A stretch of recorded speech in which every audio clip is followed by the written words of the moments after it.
Yeah.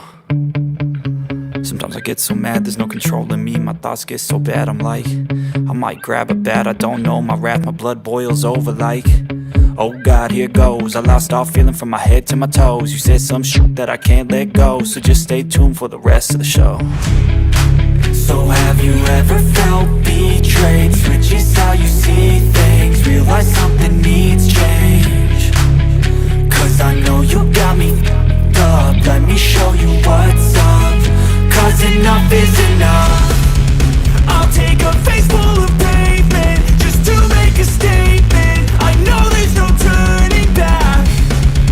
Oh God, adrenaline wasted, so mad I can taste it. I know there's no turning back. I'll do what it takes, I ain't making mistakes like that.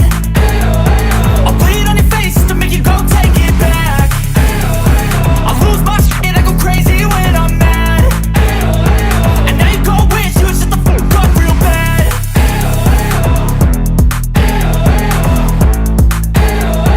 And now that I'm gone, yeah, I know there's no turning back.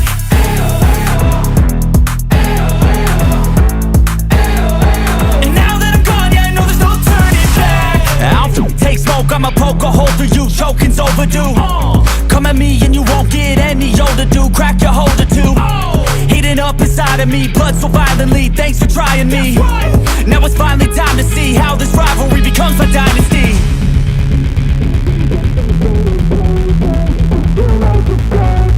I know there's no turning back. Oh God, adrenaline wasted, so mad I can taste it. I know there's no turning back. I'll do what it takes, I ain't making mistakes like that. I'll bleed on your face to make you go take it back. I'll lose my shit, I go crazy when I'm mad. And now you go wish you would shut the fuck up real bad.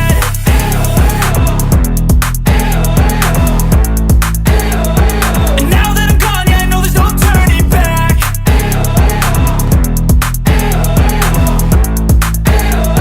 And now that I'm gone, yeah, I know there's no turning back.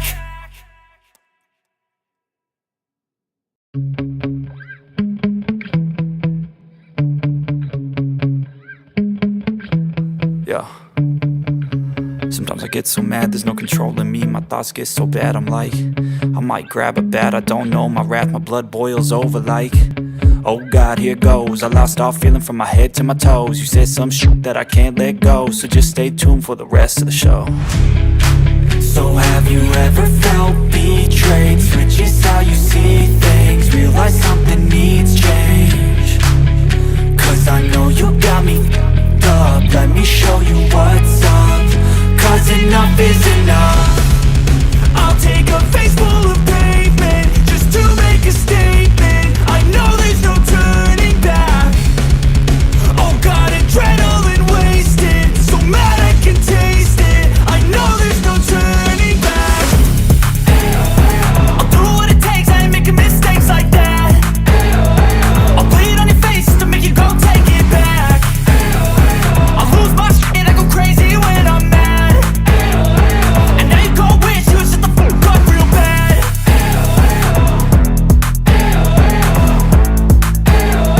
And now that I'm gone, yeah, I know there's no turning back.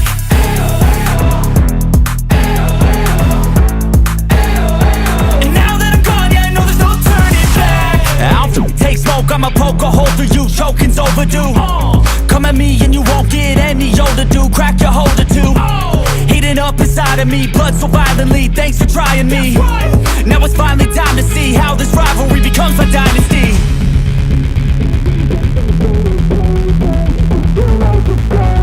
I know there's no turning back. Oh God, adrenaline wasted, so mad I can taste it. I know there's no turning back.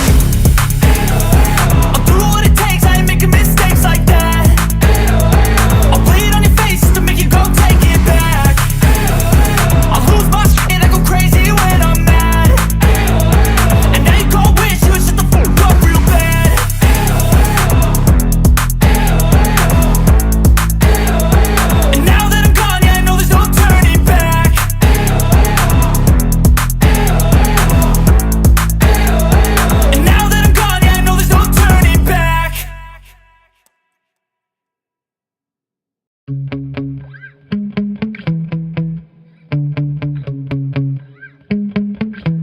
Yeah.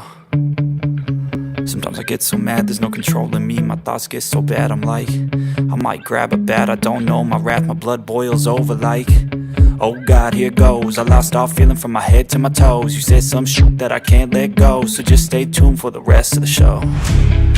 So have you ever felt betrayed? Switches how you see things, realize something needs change. Cause I know you got me up, let me show you what's up. Cause enough is enough. I'll take a face full of pavement just to make a statement. I know there's no turning back. Oh God, adrenaline wasted, so mad I can taste it. I know there's no turning back. I'll do what it takes, I ain't making mistakes like that. I'll bleed on your face to make you go take it back. I'll lose my shit, I go crazy when I'm mad. And now you go wish you would shut the fuck up real bad.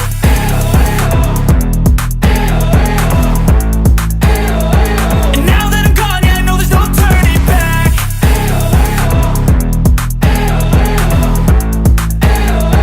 And now that I'm gone, yeah, I know there's no turning back.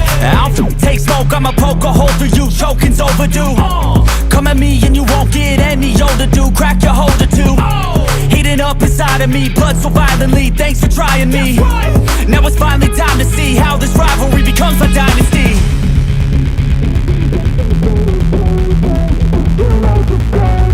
I know there's no turning back.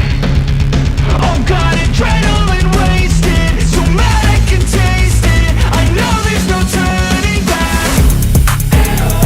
I'll do what it takes, I ain't making mistakes like that. I'll bleed on your face to make you go take it back. I'll lose my shit, I go crazy when I'm mad. And now you go wish you would shut the fuck up real bad.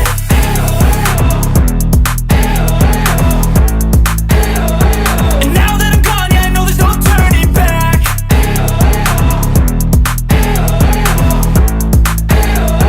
And now that I'm gone, yeah, I know there's no turning back.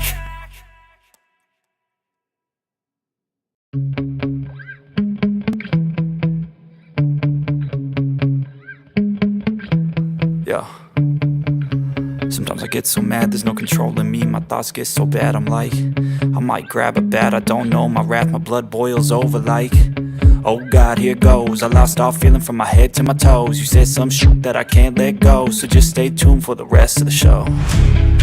So have you ever felt betrayed? Switches how you see things, realize something needs change. Cause I know you got me up, let me show you what's up. Cause enough is enough. I'll take a face full of pavement just to make a statement. I know there's no turning back. Oh God, adrenaline wasted, so mad I can taste it. I know there's no turning back. I'll do what it takes, I ain't making mistakes like that. I'll bleed on your face to make you go take it back. I'll lose my shit, I go crazy when I'm mad. And now you go wish you would shut the fuck up real bad.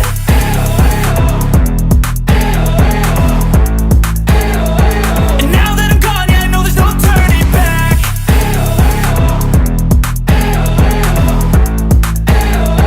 And now that I'm gone, yeah, I know there's no turning back. I'll take smoke, I'ma poke a hole through you, choking's overdue.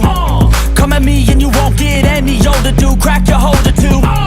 Heating up inside of me, blood so violently, thanks for trying me. Now it's finally time to see how this rivalry becomes a dynasty.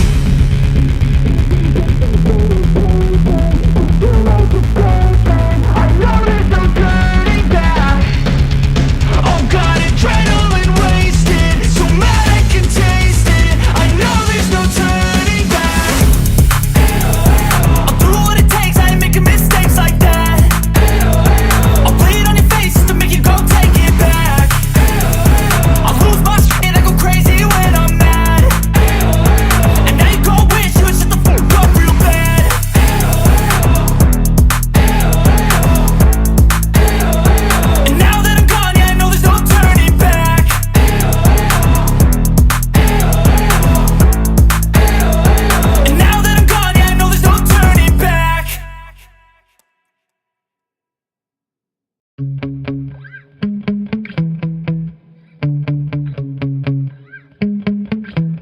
Yeah.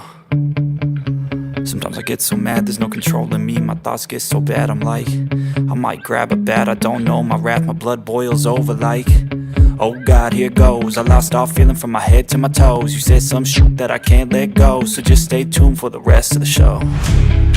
So have you ever felt betrayed? Switches how you see things, realize something needs change. Cause I know you got me f***ed up. Let me show you what's up. Cause enough is enough. I'll take a face full of pavement just to...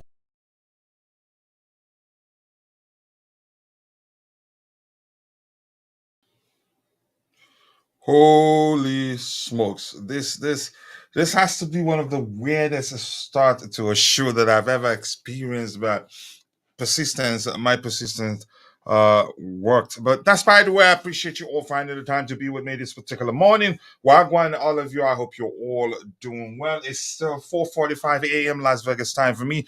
We're here to discuss Chelsea's home game against Brentford. One of the most difficult teams we faced we play against in recent years. I think it's been up to how many seasons right now? They've been, you could argue, our bogey team. But despite the way, I do hope you're all doing well. We will quickly as possible go news hunting, address a few commenters out there these days because nothing much is happening. Address a few of the commentaries. If there's any news item that's of interest to us, we will address it, and then we'll come back to the match preview exercise, to the lineup prediction exercise. And once again, sincere apologies for the weird start to the show. We literally did play this the intro for 1 hour. But that's, by the way, I honestly do apologize to you all. It wasn't intentional. I was hoping for a smooth start. I'm not sure what really happened, how to figure it out. The internet just went poof. Maybe they were doing the maintenance around the corner. I honestly do not know. But that's, by the way, I do hope you're all doing well. I will come back to saying hello to all of you. Just give me 1 second here. I'm kind of at the same time running a test here to see if the system is actually working properly, but I'm not going to keep you there for long. So let me say hello to those of you in the chat as we usually do before we move on. All right, big up, big up to all of you. Excuse me. Uh, Holy Tomolika, what's going on here? Big up to you, GFC Gavin. I do hope you're doing well. I appreciate you. And apologies, Nightbot is misbehaving. He went AWOL, absent without leave. So you can trigger the link to your YouTube channel so people can go check it out. Big up, one and all. New song, not bad. I prefer the usual one, Coachella. Okay, I will go back to it. Just testing things. But nice to see you, DJ. A big up to you, Tamidalo and Rakami. Yeah, Netflix, still Netflix. Yeah, it's free on YouTube. You can find it there.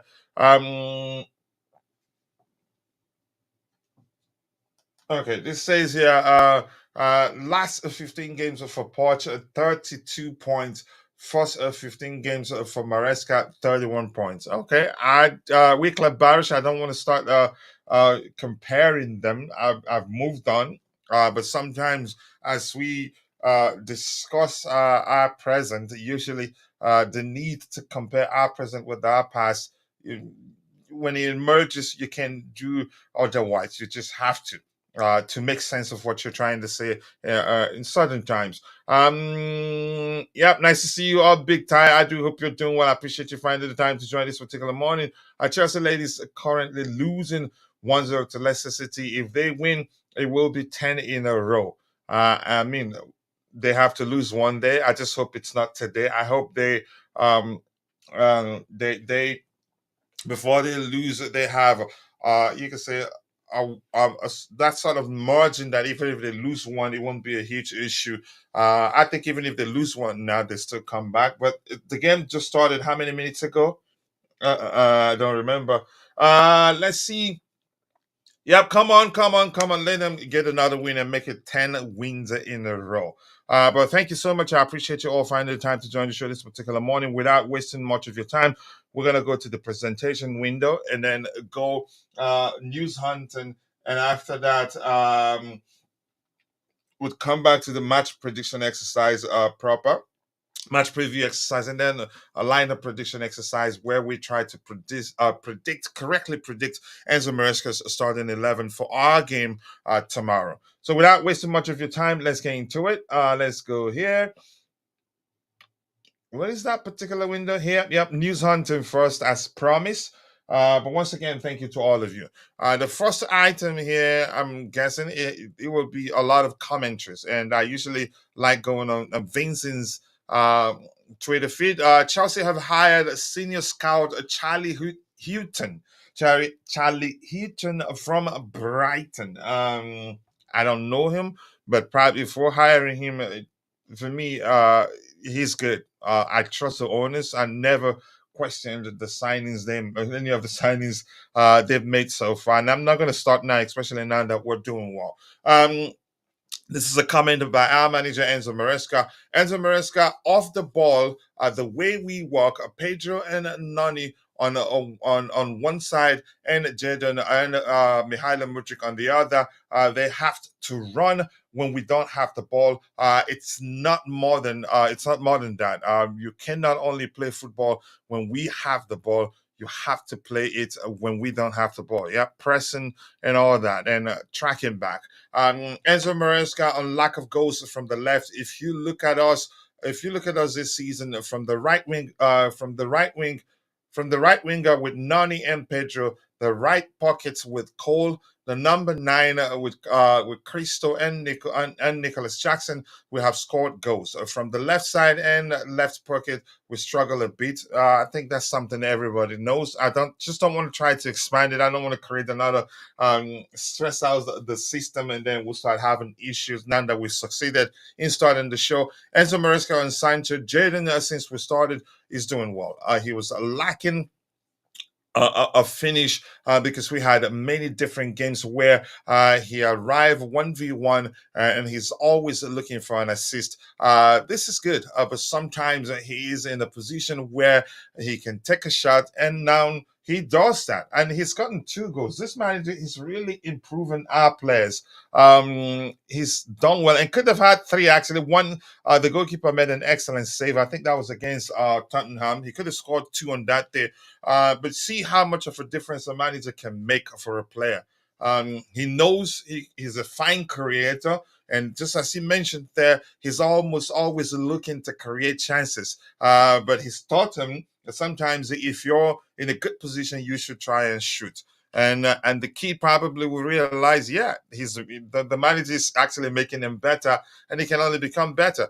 Cole Palmer on Keats doing his cold celebration. It's a good feeling when I see it, especially when I see random kids in random places doing it after scoring in grassroots football or something like that. That's nice, and it does feel like that was me not too long ago. It's become a phenomenon. Cole Palmer, obviously, I feel nerves. I'm a human being. We all know. A lot of people probably don't.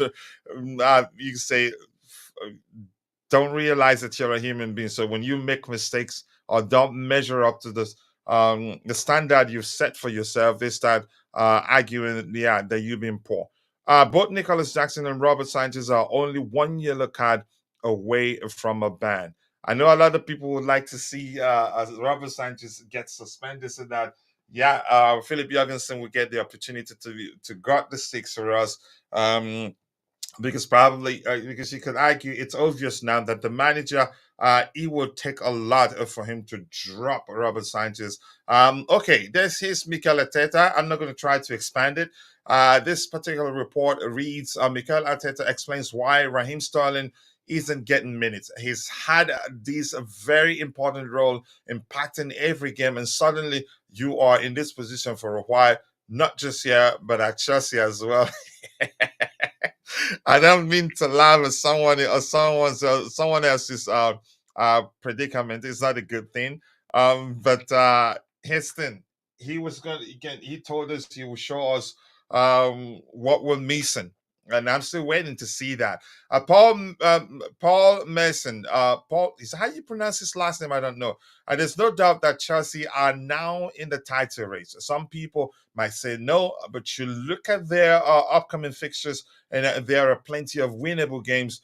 Chelsea are not involved in the Champions League, and they have a completely new team just for whatever. I don't want to read that. Paul Mason predicts Chelsea versus Brentford. Brentford are Chelsea's bogey team. I agree. It's incredible how they've won in each of their last 3 games against Chelsea at Stamford Bridge.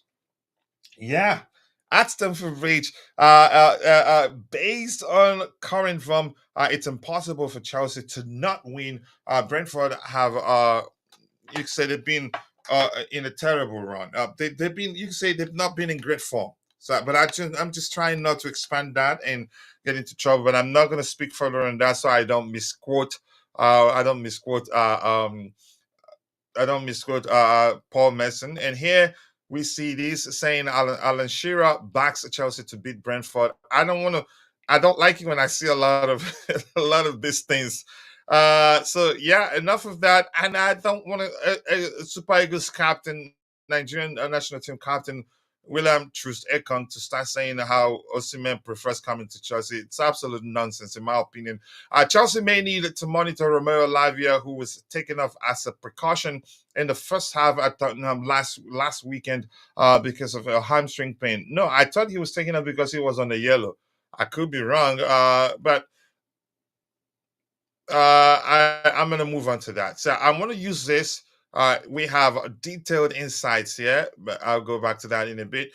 We have the captain of the house in the house. I just want to show him respect. It's not that I like him, but before I do that, give me 1 second here. Where did I stop? Let me catch up with what we have in the chat. Wicklet Barrow saying, "I'm just comparing the form. It means we started really well, and it's just the first half of the season. We can only improve. The only way is up, and that makes us scary." And here's the thing: we will eventually, at some point, lose 1 or 2 games that we're not supposed to lose. The question is, are you still going to be all in with regards to supporting in terms of supporting the project? I'll be there. Yep, and I know that one day would lose certain games that we're not supposed to lose, and a lot of people would lose their cool on that day. But be prepared. Will not no team.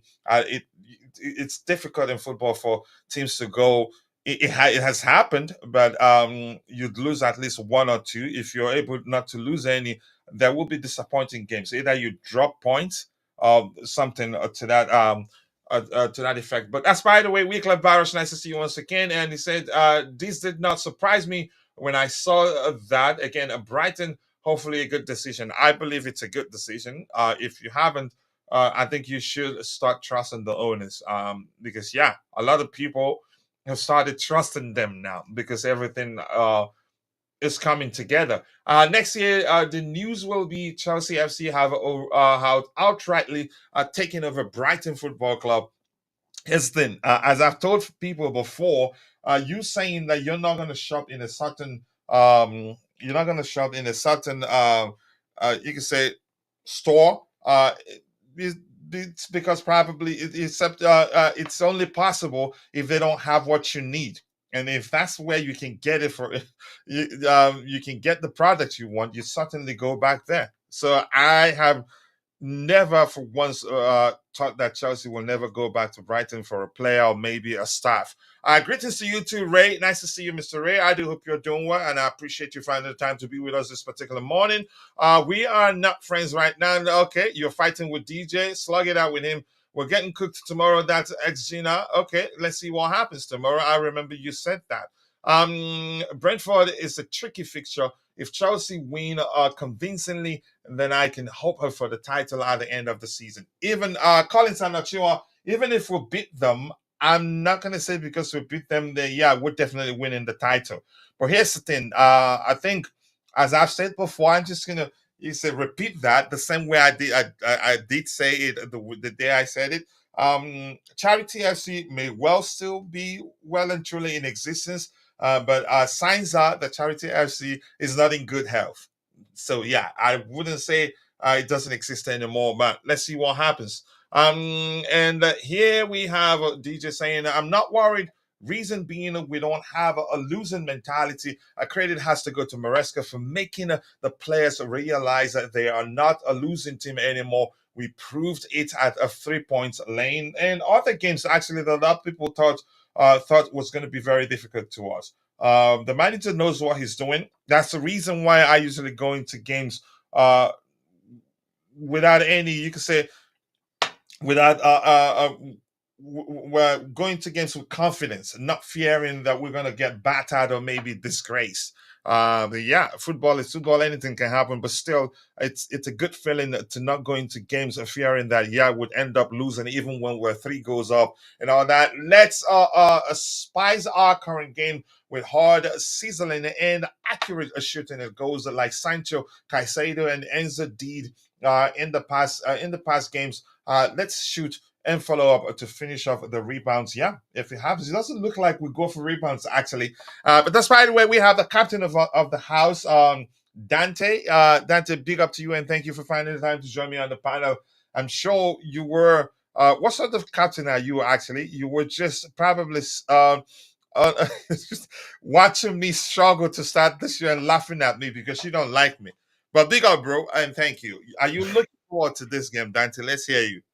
Yeah, big up, coach. Big up, everyone in the chat. Yeah, coach, I was laughing. Yeah, I Hey, was man. dying It's with your tears. I was just lapping it up. It was nice to see. Yeah.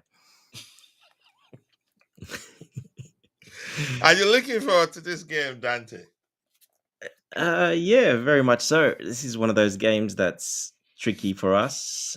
This is one of those games I want to see us really perform in. Brentford are very physical. They sit back deep. They defend, and then they like to on the counter, really Mhm. quick, really quick counter attacks.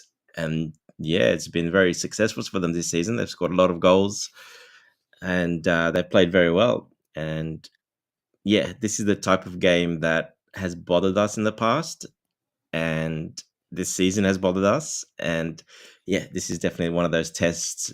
Another little test that we need to pass. If we pass this one, another tick for this team. So yeah, definitely looking forward to this one. And here's Dante. Let's talk about this. Thomas Frank, as pragmatic as a lot of people know he can be, and don't like him for that.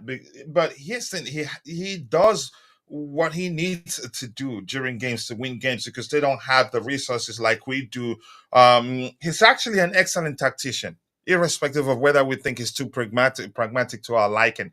They can play good football, but if they play teams like Chelsea, Man City, and Liverpool, they change things around. They suck Yep. pressure up and then hit the opposition on the break. What again? Wouldn't you say he's an excellent manager? In my opinion, I don't think he's too He is. pragmatic.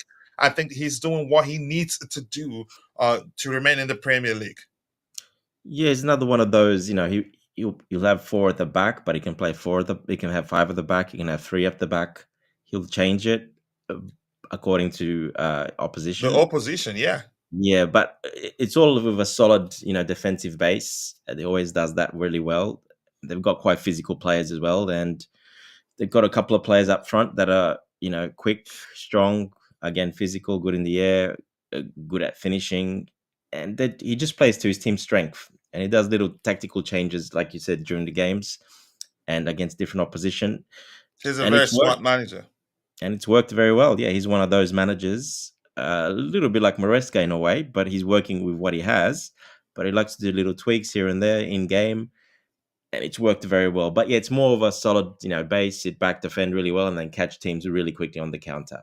But yeah, that's what he has at his disposal at Brentford. So, and he's making the most of it. Yeah, he's a very smart manager, irrespective of what anybody thinks. Just quickly, I'm gonna keep you busy. I'm gonna keep you talking while I take some change the links on social media platforms where we're trying to get people to come join us here. Houston, Jadon, the manager talking about Jadon Sancho being the creator. Then he his approach is always his application on the pitch has always been almost always trying to create, but he sounds as if he's teaching him that whenever he's in certain positions, good positions to shoot, he should always shoot. And you could argue that has led to him getting 2 goals. And Sancho isn't known to score a lot of goals, but he's known to create a lot. But it looks like under Mm. Maresca, he's going to mix it up a lot a bit. And that goal that he scored against Tottenham, you could see he was determined to shoot. And could have scored a second when he did that one too. I think, who was it? I think it was with Cucurella. I think, yeah, Man United will look at him and regret to have agreed to sell him to us because they haven't sold him to us yet. But it's a mandatory purchase option. Correct me if I'm wrong. But let's hear you how he's improved so that we can quickly get to the match preview exercise and then the lineup prediction exercise before today's games start. Dante, go ahead. Yeah, look, he's a creative winger first, so he's always going to look for the assist first. Mm. We talk about Madueke, what type of winger he's, score first. Jadon Sancho is the opposite completely. He's a creator. He wants to create first. Yeah, he'll take his man on, beat his man sometimes, but he's still, even then, he'll look to create, look for an assist. He'll look for a teammate. It's Look just for the type of player 1-2s, he yeah. is. Yeah, and he was doing that a little bit too much because he was in some positions where he can actually shoot on a good angle and actually take some shots and test the keepers, especially if he gets past a couple of guys and then there's no real other outlet to pass. He has to be sort of back or sideways. So Maresca's told him it's better to shoot in that instance, and that's what he's done. He's added that to his game. Look, he scored goals. He scored plenty of goals at Borussia Dortmund. We've seen him score some amazing goals, but yeah, But he's he's not definitely known as a scorer mainly. he's an assist first winger, and that's really the predominantly what a winger's job should be first. Mm. First to assist, look for the teammates, create, get in spaces, create, and secondary is scoring. That's how he should be for a winger. That makes a proper winger, really, really good and dangerous. But to add that to his game as well, to the shooting, I mean, he's always had it because, like I said, I've seen him do it at Dortmund. It's just that he was just trying to please his teammates a little bit more. He's at a new team, and he was trying a bit too hard to assist instead of actually having a shot. So Maresca, obviously worked with him and told him, "Look, you need to have a shot. Don't worry about it. No one's gonna. They'll be fine." And yeah, it's worked. Obviously, it's paid off. So Yeah, I really do like him. I'm glad we signed him. Did I? Was I one of those that thought that maybe we don't need him? I don't think I am. If you I were a am, little bit at the start, and so was I.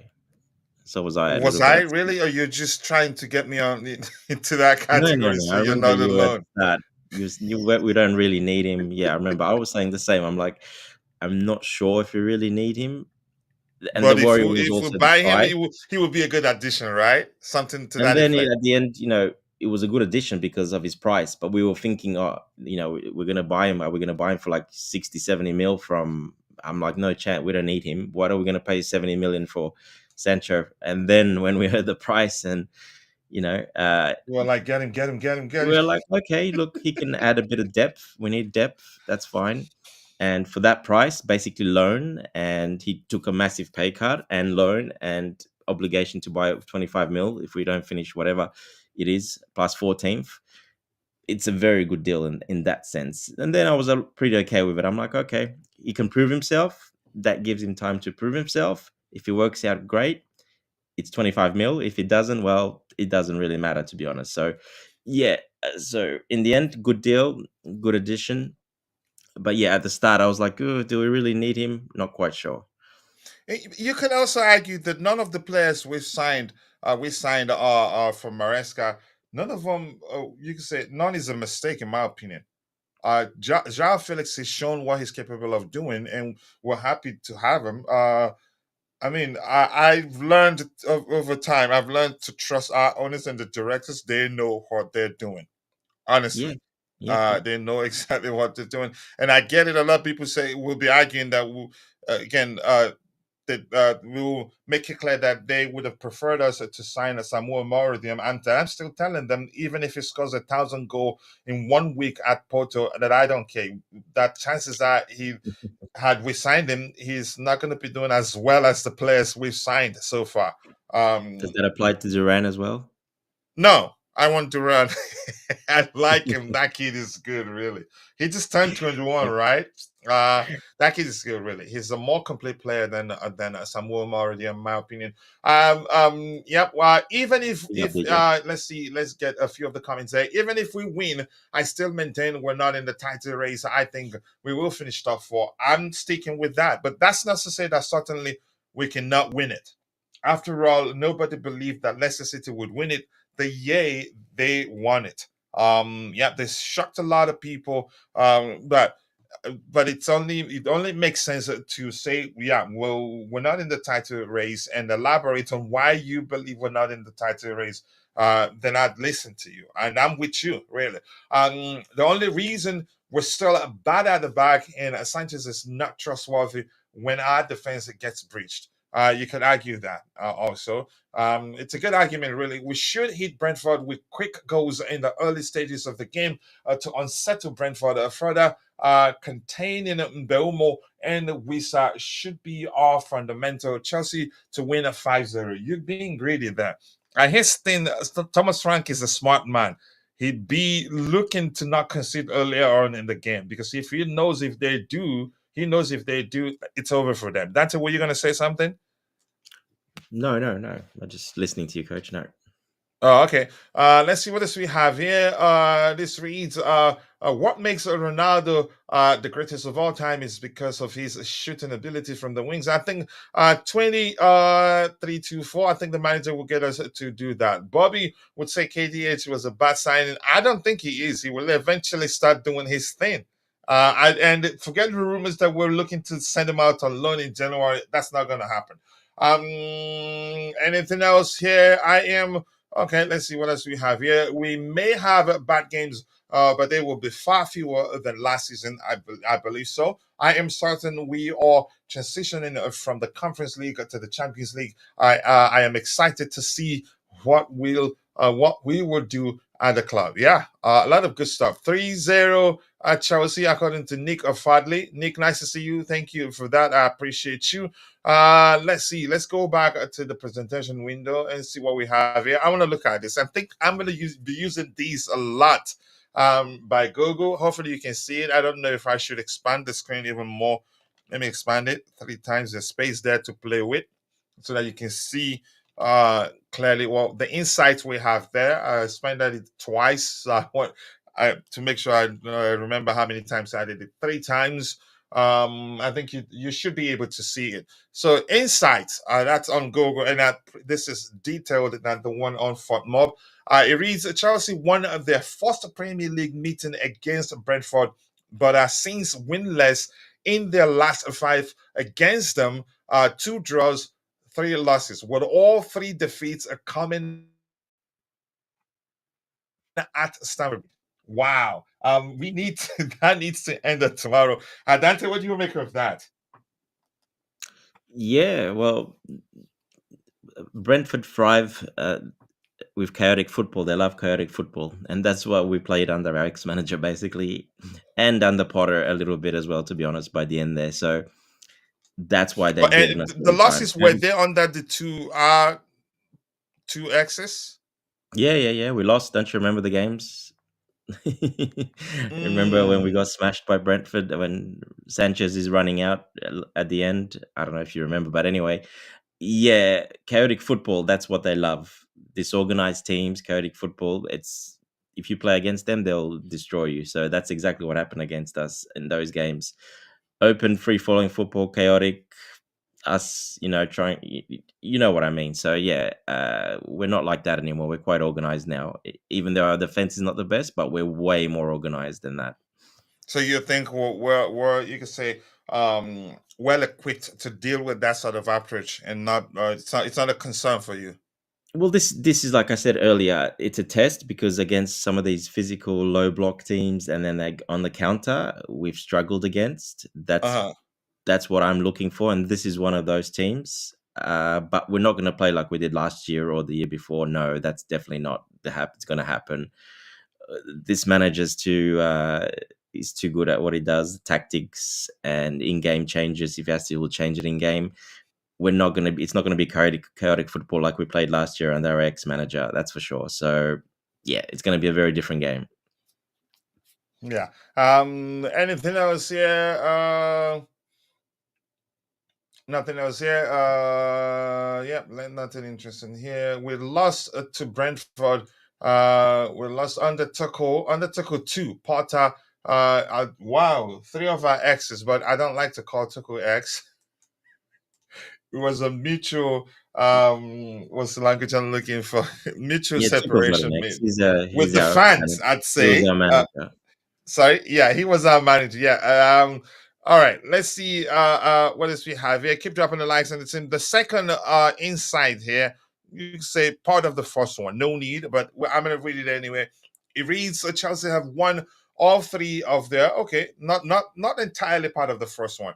Brentford have won all three of their Premier League away games against Chelsea. So part of it still. The last team to win four consecutive top flight away games against the Blues were Leeds United, sixth in total. That's between 1973 and 1991. So they owned us at the time. So this is the different actually insight, not the same as that one. I hope he ends tomorrow. They can't beat us four home games in a row. Um, none of the six Premier League meetings between Chelsea and Brentford have been won by the home side. The same thing also, you could say, just rephrase maybe. Drawn 2, lost 4. Only Bournemouth versus Watford 10 has been played more often without often seeing a home win.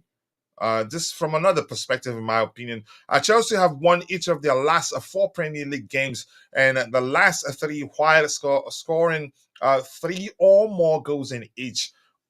Only once before in the Blues history have they scored three plus goals in four successive top flight matches. So we're doing really well under Maresca. Doing so in November/December 1954 under Ted Drake. Ted Drake, en route to winning the title that season. Wow. Okay. Despite being the highest scorers in the Premier League this season with 35 goals in total, Chelsea have scored almost twice as many of these away from home. Oh, okay. As they have at Stamford Bridge, 12 at Stamford Bridge, 23 away. Meanwhile, Brentford are the highest Premier League scorers in home games this term, 26. But only Southampton 4 have scored fewer on the road than the Bees. Go ahead, Dante. You want to talk about this? Um, yeah, look, of course, at the start of the season, we didn't score as much, especially at home, those first few games at home. We know the crowd wasn't the best, and it took a lot for them to get on board with this manager and some of these players. And Mm-hmm. yeah, it wasn't a very nice place to play at home those first few games, but that's changed since then quite a lot. So, and Brentford as well, they play at home much better than away. They're much better at home as well. Obviously, they got the crowd, the smaller stadium, the atmosphere, and the way they play, the crowd really gets into it. So, yeah, look, it's yes, some good points there, but yeah, it'll be a little bit of a different game in my opinion this time around at home, 100%. Where you can say we're better than we were during those periods that they beat us. Is that what you're saying? No, I'm just saying that our crowd is 10 times better now than it was those first few games of the season where, Mm-hmm. like I said, no one was on. A lot of the crowd, half the crowd was on board, half was not, and there was a lot of singing and booing and other players and etc. You know what happened. So yeah, our players didn't really respond to that too well. But after that, away from home, we were playing very well. But it took a little while, like I said, a few games to win some people back over, and then we're back to our best basically at home as well now. And the crowd's really into it now. They're really, they love Maresca now, and they respect Maresca and they respect the players, and it's turned around quite a lot. It's a big change. So yeah, I mean, much it's more a confident at home now. result-driven business, and if you remember, we did discuss how it's important that we start winning home games. That will make a lot of difference. Even the owners, the biggest critics of the owners, we're not hearing much from them anymore. But go ahead, what you're No, saying. look, there was a few channels. There's only one channel, and even that one's gone basically. So There's not many. There's some are gonna try to come back now to the ones they're gonna try to jump back on board on the good side. But A lot of them yeah, have actually made successfully made the transition from being on the negative side to on the positive side. I remember one saying he sold on Maresca. That's a language I don't want to name names, but probably I'm quite sure you might have seen it too. I But go know who ahead with that what is you're saying. exactly. Yes, yes. They have no choice, coach. They have to. It's no good for business otherwise. So they have to. They have no choice. It's forced in a good way and in a bad way in a way. But yeah, like I said, everyone's coming around slowly. And yeah, well, it doesn't matter. We still know the ones that are truth and honest. We still know which ones those are because we know how they are. So yeah, we'll just have to wait. It's their brand, and it's unfortunate for them that we're doing well. I don't think they thrive as much when we're doing well because they're provocative to be more accurate there. But go ahead with what you're saying. Yeah, look, exactly right. That too, but like I said, they have no choice but to come back on this other side because there's less and less. There's hardly any left, so they have no choice. They have to make the switch. It's forced, but trust me, they'll be there when we start losing or having a bad run. They'll be there again, and they'll bring it back up again, 100%. But I'm keeping receipts, and I'm not going to shut up when that time comes. They have every right to change their stance and start being positive. But once we start losing, they go back to being negative. I'm going to stop bring, bringing up the receipts there. Big up to you, my bro. I do hope you're doing well. He says, big up to my brothers. Need this one. We do need it. And my belief is that, yeah, we can win this game. But nice to see you, bro. If you're watching, if you haven't, click the three dots so his name, go subscribe to his YouTube channel. Let's help him get to 20K subscribers as possible. He's my bro, and he's doing it really, really well. I appreciate you, my bro. What else do we have here? Keep dropping the likes on the stream. The likes do go a long way. Anything else to address? Yes, we're better now than those times that they were able to beat us. And Wycliffe Barrowshare, coach. Have you had the opportunity to have a look or maybe assess Caicedo, Lukeba? Or I haven't, but I will. And believe me, I do have the names written down. And Hien, is that how you pronounce his name? Of Atalanta as additions to strengthen our backline. I haven't really, honestly, but it doesn't look like we've been making any signings in January. That's according to the owners. So any other thing? Let's go back to the insights there. I think we read them all. We read the last one. Yep, no, number 5, venue Stamford Bridge. I'm going to be using this quite a lot because yeah, a lot of insights there. So let's get to the match preview exercise proper. Yep, and then get to the lineup prediction exercise as soon as we can, because there are games today, and I'm quite sure a lot of people wouldn't want to miss any of that. People wouldn't want to miss any of those games. So they're predicting for Chelsea. Yeah, they will see a back four. I think, yeah, that's the back four we'd see. But I think Lavia, is he injured? If Lavia is fully fit, I think he starts this game because he provides more security. But they're predicting that we'll have a back four of Cucurella, Colwell, Badia, Sheila, Gusto, and a single 6 of Caicedo. So they're predicting 4-1-4-1. And then here at 2 10s, Palma, Enzo Fernandez, left wing Sancho. I know we'll start Maurice. Okay. And number 9, Nicholas Jackson. Suspended Pedro Neto, we know that. Wesley Fofana hamstring injury will not be back until early January. Reece James, we know, we're familiar with that. Mihailo Mudryk is still ill. What's happening to him? I hope he recovers. So let's see what else we have here. Not sure if you have discussed already, bro, but will you get in Nani for like or the suspended NATO or Felix Nkunku if they have recovered as a central attacking midfielder with Palmer as roaming right wing? Let me read that again and try to understand. Will you get in Nani like for like or the suspended NATO? Just Dante, saying do you if you would understand the play question? basically Palmer over Neto and say Felix in the 10. Yeah, instead of Madueke, sorry. I'd play Felix in the 10 in the heartbeat without hesitation and play Kapama right wing. And still, bear this in mind. It's still going to be a fluid approach. So they're not static um, in their respective positions. They roam around. But go ahead, what you were saying, Dante. Yeah, and that's what he's saying as well. I would do that, especially against a team like Brentford. Like I said, they dig in, they sit back, they want to catch on the counter, but they like to sit deep and they like to, be defensive. You can Mm, play Dan Palmer against sort of low block teams like that because, like you said, it's more fluid and not much space. There's not as much space to run into, so you can play Palmer there 100%. It's more congested.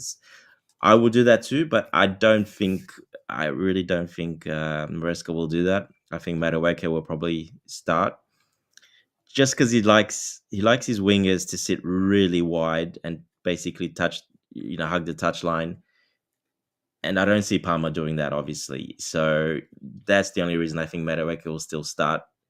He likes those wingers sitting there and spreading the play really wide. So yeah, that's the only reason I don't see Palmer there. But yeah, I would like to see that. I don't mind. I would like to see him, and then, like you said, it's more of a free. He comes inside. I don't mind that at all. But yeah, I doubt Maresca will do that. To be honest. I doubt that too. And centrally, I would say Philip wouldn't be much of a defensive liability. I think it will work if we give it a shot. But I think we've seen them play together, and they were good on the day. He created a few chances. He did create a few chances for Felix. Did create a few chances for Cole Palmer in that game. Cole Palmer made a few intelligent runs, and Felix was able to find him. I think on two occasions.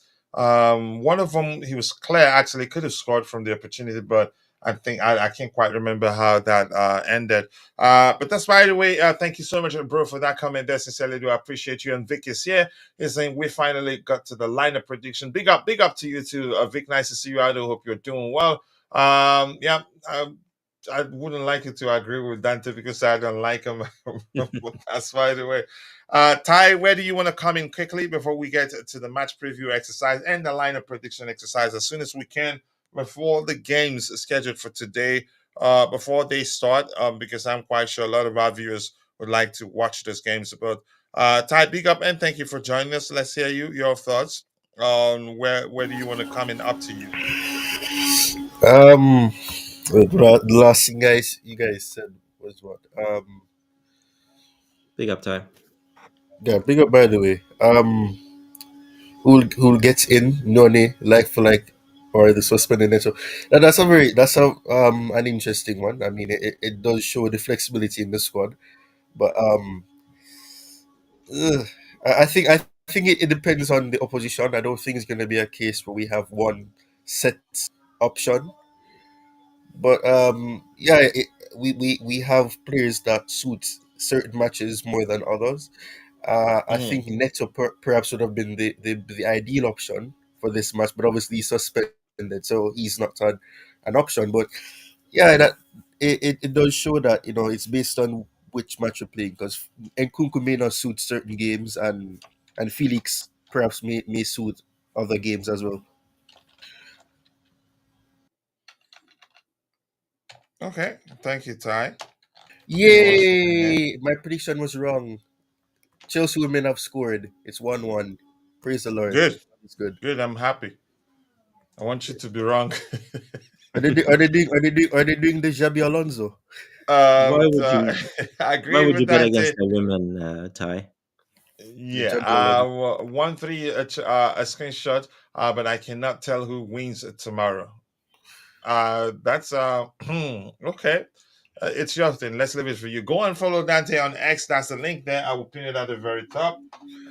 That's the least we can do for him. Um, please go and follow him if you're not following him. We appreciate you for that. We still have a total of 36 people watching, 27 likes. We can do a lot better than that. Please, if you haven't, take a second and drop a like on the stream, and also do subscribe to our channel if you haven't. That is Ty. We're getting an echo from your end, but go ahead if you wanted to speak. You get an echo. Okay. Yeah, Yeah. sounds Well, like you've got a well lightsaber on. at least now at least you see the downgrade. Um, yeah. Wow. Wow. I'm boring coach. Coach is yawning already. Oh my word. I No, haven't no, coached no, no, no. especially It's this me. Really, yeah. And I just tired. Yeah, man. No. So I thought I was boring you. Uh right, but I mean, well, what I wanted to say is the no fact is Mudrik actually sick? Because he must have something that is very serious. Because he's been sick for what 2 weeks now. Yeah, Yeah, yeah. and Ankit says the same thing, concerned about Mudrik being ill. Because I'm wondering, is he actually ill, or is it something else? Because at this point, there's nothing being disclosed as to what illness he has. Not usually they're like, oh, he has a cold, or he has a stomach flu, nothing like that. So I'm wondering what the heck is going on. I Yeah, think they he's haven't really fine. asked the And question in the here's interviews why and I don't presser. think they're lying to us. Because during his presser, when mentioning the options on the left, he mentioned Mudrik. I don't think he'd mention him if whatever that's happening is it's not that he's actually ill. It's maybe the manager's tired of him or decides to drop him. I don't know. I don't think we're overthinking it. That's Oh just my no, it's opinion. But go something ahead. definitely. He's ill, coach. Not yeah, not it's Yeah, not. he's ill. He's Yeah, not not off. nothing We else. needed him for a few games. No, no. Yeah, so I hope it's not something more, you can say, more severe than the usual. The um, a player is ill and then a few days they come back. I just hope it's not more than that. I hope it's Yeah, just I was waiting giving for him them time to to ask in the recover presser. fully. Go Someone ahead. asked the question, "Where is Mudrik? What's ill? What is he ill? What?" No one's asked nothing, so I have no idea. All we know Mhm. that he's ill. That's all we know. Yeah, so we don't know. Let's just stick with the status. Yeah, he's ill. Yep. It has a draw written over it according to EPL Turf. And Ankit is saying concerned about Mudrik being ill in the busy period. Just when he looks a bit better, his luck runs out. I really thought he would feature more, but let's hope he recovers. I think he's going to recover. Probably right now they're waiting for him to recover fully. I think he'll be all right. It's not you, it's me. I heard this line so many times. You've heard this line so many times. Okay, get here's the thing. Whether the game ends in a draw, there'll still be goals. I don't think it's that sort of game that will end in 0-0. It's either we risk too much trying to get goals and they score, and then we end up equalizing the goals and it ends. Yeah, it's not going to be a goalless a draw. But let's see. Yeah, you're perfect, DJ. You shouldn't be making mistakes. You should know that yourself. But that's by the way. Let's go back to this window here. Let's look at the what we have here for them. Dante, I know you know that you definitely do know their players better than I do. They have Vitali Janelt out, doubtful, which means he could start. Rico Henry could still start, doubtful. Aaron Hickey out for a while. Matthias Jensen out for a while. Gustavo Gomez doubtful, which means he could still start. Dante, the list of the players they have out, anybody serious there? Not really. It's they've played with some of these players without these players already, so it hasn't affected them that much. Mm. They still got a pretty solid squad. The rest of the players as well, so they're not too bad. No, no. It's if they start losing their guys up forward that are scoring all the goals as well, then they're in trouble. But no, they're still pretty solid. Yeah, they Uh, haven't lost. Go ahead, Ty. what were you trying to flirt on ago? You mentioned hickey and all type of things. I was wondering what was going on. No, I wasn't trying to do No, whatever there's you got to be said, Ty. balls involved. You Yeah, should know that. those were the names I mentioned were the names of the players. I didn't remix their names or change their names. Ty, leave me alone. Go ahead, say what you're saying. No, I'm just joking. I'm just joking because I did a match preview and I realized that that's the name of the players. But yeah, I mean, as Dante said, none of those players are really much of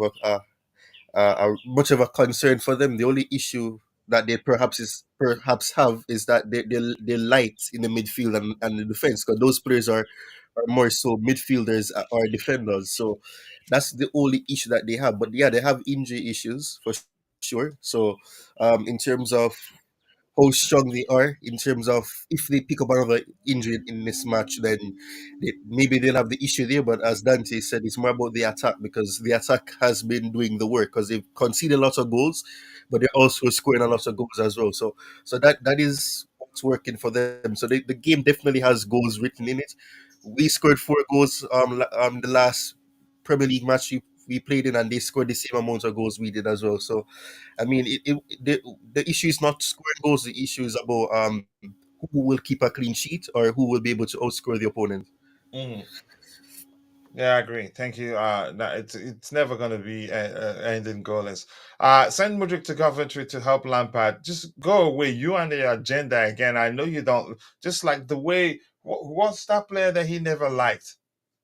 What player? It's a player he never liked. He doesn't like Enzo Fernandez, but I'm quite sure he probably loves him now. Same thing happened with Sancho. It took weeks for Chelsea and Maresca to tell us, what illness he was suffering from. I But that's think what that I'm makes asking, sense. though. What? But not weeks, but at least it makes sense. They didn't tell us immediately. I don't remember them telling us. Yeah, you're right, Ty. What were you saying? Right. So I'm sick. That's what I'm saying. Is Maresca just saying he's sick because we see what happened? Sancho is ill, and then he comes back and he's a new player. So is he actually sick, or is it just taking him out of the spotlight? I'm not speculating because right Well, now Sancho was ill at first, and then he picked up a little strain in training, and that Mm, kept him out longer. So that was a mm, little bit different. okay. All right. Well, But I'm thank you, still Dante. sure You kill my Mudrik's theory. case is nothing more than the fact that yeah, he's in fact ill. Um, Go ahead, Ty. If you were still talking. Right. So and I'm saying Dante killed my theory. Okay, yeah. If it was an injury, they might have already told us. I think I agree. No need to start overthinking it. In defense, since Lavia had a slight discomfort last time, are you expecting that the last second half, back four with Gusto right back, Colwell right centre back, Badiashile left centre back, and new Cinderella boots Cucurella left back and play Tosin. I'd bring in Tosin. Um, in that position, where the application is a three at the back, 3-2-4-1, something similar to that. Badiashile against Aston Villa, actually, he was near perfect, but he did struggle quite a lot. Was it against what team was that? A lot of mistakes, a lot of passes in a hurry. He didn't look confident on the ball actually. On that immense pressure, I think it was Against against Tottenham, yeah. Tottenham. Yeah, he looked very shaky, and I thought again he made a few mistakes that could have led to us conceding goals. And Tosin, I don't think he'd make such mistakes. So I'm not sure why Maresca prefers the pairing of Colwell and Badiashile. And Badiashile struggling, almost always trying to use his left foot. And whenever he used his right foot, he was close to making a serious mistake, costly mistake, maybe to be more specific. So, but I like the manager. I'm not going to question what he's doing too much until, yeah, it doesn't work. Then I'll start speaking against it. But right now, I just don't know why he prefers the pairing of Colwell and Badiashile because they both really did look shaky against Tottenham. But go ahead, Dante. Let's hear you. Exactly. That's what Almighty Blues is saying as well. I agree. I would have Tosin in there for balance, leadership, and just to organize that back line. You don't see that from Buddy Shield or Colwell. So especially Buddy Shield on the right hand side. That first half was a bit of a disaster. It was horrible, like you said. He, when he did change him across to the left, much more comfortable. Still a couple of mistakes, but he was a lot more comfortable at least. But then you're putting Cole on the right, and he had a couple of shaky moments when he went to the right then because he doesn't play on the right. He's a left footer. He plays on the left as well. So I have no idea why Maresca's not putting Tosin in. I have no idea. Um, yeah, look, it's a mystery. We don't know why we haven't seen Tosin yet, to be honest. But And in all honesty, okay, on occasions when he's gotten the opportunity to start in the Premier League for us, we did look more solid defensively. Oh yeah. In all the games, like I said, every bar one game, he had a couple of one bad pass. The rest, to me, he's looked very solid. He's always cleaned up everyone's mistakes, and his passing to break the presses is amazing. He's the best passer out of all of them, to be honest. So yeah, I have no idea why he's not playing him. I'm guessing the biggest lesson here is irrespective of how you like managers, they still be doing one thing that you'd never like. Honestly, Yeah, there's always going to be Ty, one thing. But like again, I'll go back to we don't know training how he trains. We're not yeah, quite sure if that's an issue but or if there's something he's else. spoken high. He did speak again. He's spoken highly of him. Never He's always says spoken he. highly of him. Yeah, So I but that's why he would say something otherwise. So I don't know. Is he not in the plans for next season? Is that the case? Is he not in the plans for next we've season? seen a And maybe brief from the club that they're not looking to loan him out or sell him. yeah, that's the only thing I can think of. Is maybe not in the plans for next season. They made that decision, and Maresca's obviously was going to play the guys that are going to be there. That's the only thing I can think of. Wow, that's deep, really. I think your what your thing today is to overthink. Oh, that's the first overthinking from you. I'm No, not sure. That's really deep. But all jokes aside, Ty, you want to add to that, or should we move on? Yes, we can move on. Dante left no crumbs. Yeah, AKA you agree with Dante. Just go away. Let's see what else we have here. Brentford have been solid without these players. Wisa and Mbuemo remain dangerous at home, and Thiago is back up front. Caicedo, Enzo as number 6 both. I don't think Lavia. I think will still play this game. I think he will still start. That's a small opinion anyway. I'm not. We'll find out what the manager does. But I wouldn't mind the pairing of Caicedo and Enzo as 2 6s. Yeah, that's for me an excellent pairing. I know a lot of people don't think Enzo Fernandez does anything defensively. Um, but everything comes down to the application and how the manager wants him to apply himself on the pitch. Too many fans not liking on Mudryk. Never understand why. I may not rate KDH, but have no dislike towards him. You practically hate KDH, son, but I'm not going to get into that. Just joking, DJ. I know you don't hate players, but usually when you don't like one, you don't hide your feelings about that. Ty, that's a question for you on the screen. Are you trying to say Mudryk is a Maresca's lab getting cooked? Possibly, because Maresca has proven he knows how to refine players. But Ty, that's a question for you. If you want to answer that, you go ahead so we can scroll, get all the comments and get to the line of prediction exercise as soon as possible. All right. Yeah, Vicky's busted. I agree with you. Big up to you too. I hope you're doing well. What else you're saying here? Chelsea have only won one game against Brentford since 2021. Wow. That's a long time ago, really, in football. Yes, Brentford pace and strength is no secret. So cannot have a left-footed centre back in a right centre back position.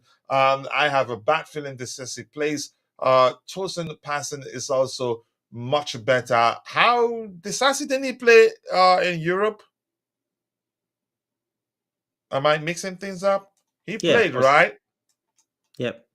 Yeah, so probably I'd be shocked if he starts again, except if the manager played him just to get more match fitness. I don't know. No worries, my boss. Nice to see you. You were early. We remember this is the second start, but we had to end the other one. It ended by itself actually. Then I didn't give up. We continued pressing until we were able to start. Funny thing is, the Brentford are like us, busy cooking up a counter mastermind to destroy our ploys. Here's the thing: one thing that gives me confidence is that Enzo Maresca, he reads the teams very well, does his research, finds a way, you could say, to not allow the opposition to um, do some damage against us when we play them. I think he's proven to be good at that, so I'm not too concerned. Let's see. Let's go back to this window here. That's where we are. we are going to look at insight. It says Chelsea have scored 17 goals in their last 5 matches. Brentford have scored 12 goals in their last 5 matches, a disparity of 5. We're ranked 1 away from home this season, but we're home, so that's irrelevant, really. Do you get my point, Dante? That's irrelevant. Brentford haven't lost to Chelsea in their last 5 meetings, 3 wins, 2 draws. Heston, this aspect of the inside to me is nothing. And that's because it's in previous again, it doesn't take into account the current form of the teams being compared. And Brentford, they've been actually in good form. I was wrong to say they've been in mixed form. Was that what I said exactly? Maybe I've not been paying attention. They've been in good form, really. Wow. Cole Palmer is ranked as the second in big chances created in the competition, and ranked 1 at home, but they're not at home. We are at home, so that's irrelevant too. Houston, let's pay attention to the fact that we scored more goals than them. In our last 5 games, we scored 17. In their last 5 games, they scored 12. So disparity of 5 goals. And we've won 5 games in a row. And in 5 games, they won 3, drew 1, 0-0 against Everton, and lost 1. So let's see goal concession. How many goals they conceded in those 5 games? They conceded 2 here, 1 here. That's 3. 3 here. That's 6, and 2 here. That's 8 in total for them. And we considered 1 here. Okay, 4 and 7. How many did I count? That's 8, right? Wow. So it's going to be tight. So if we're going by goal concession alone and goals scored, you could argue, the chances of this game ending in a draw is high, as much as the chances of Chelsea winning by a slim margin is also high. We could beat them 2-1, or the game ends in a draw. I don't think we'll lose this game. But here's the thing. Chances are we tomorrow we beat them 5-2, 5-3, or even 4-0. It's possible. We've seen that happen under Enzo Maresca. Why am I saying this? Even after looking at goal concession and goals scored, which gives both factors give us a very good idea with regards to how the game will end. But the truth remains, football is played over 90 minutes plus added time. You can't say that for certain that the game ends in a certain way, irrespective of who's playing against who, and the current form of the teams that will be playing against each other. So it could go either way, but let's see what happens. But numbers tell us that it could end in a draw, and Chelsea could beat them by a slim margin. But that's not to say we cannot beat them 4-0 tomorrow. Dante, let's hear your thoughts on the insights and all the factors we've looked at right now.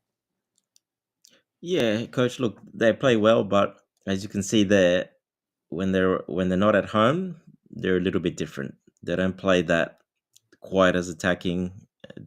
As you can see there, they don't score quite as many goals when they're away from home. So yeah, us being at home, we're going to be on the front foot.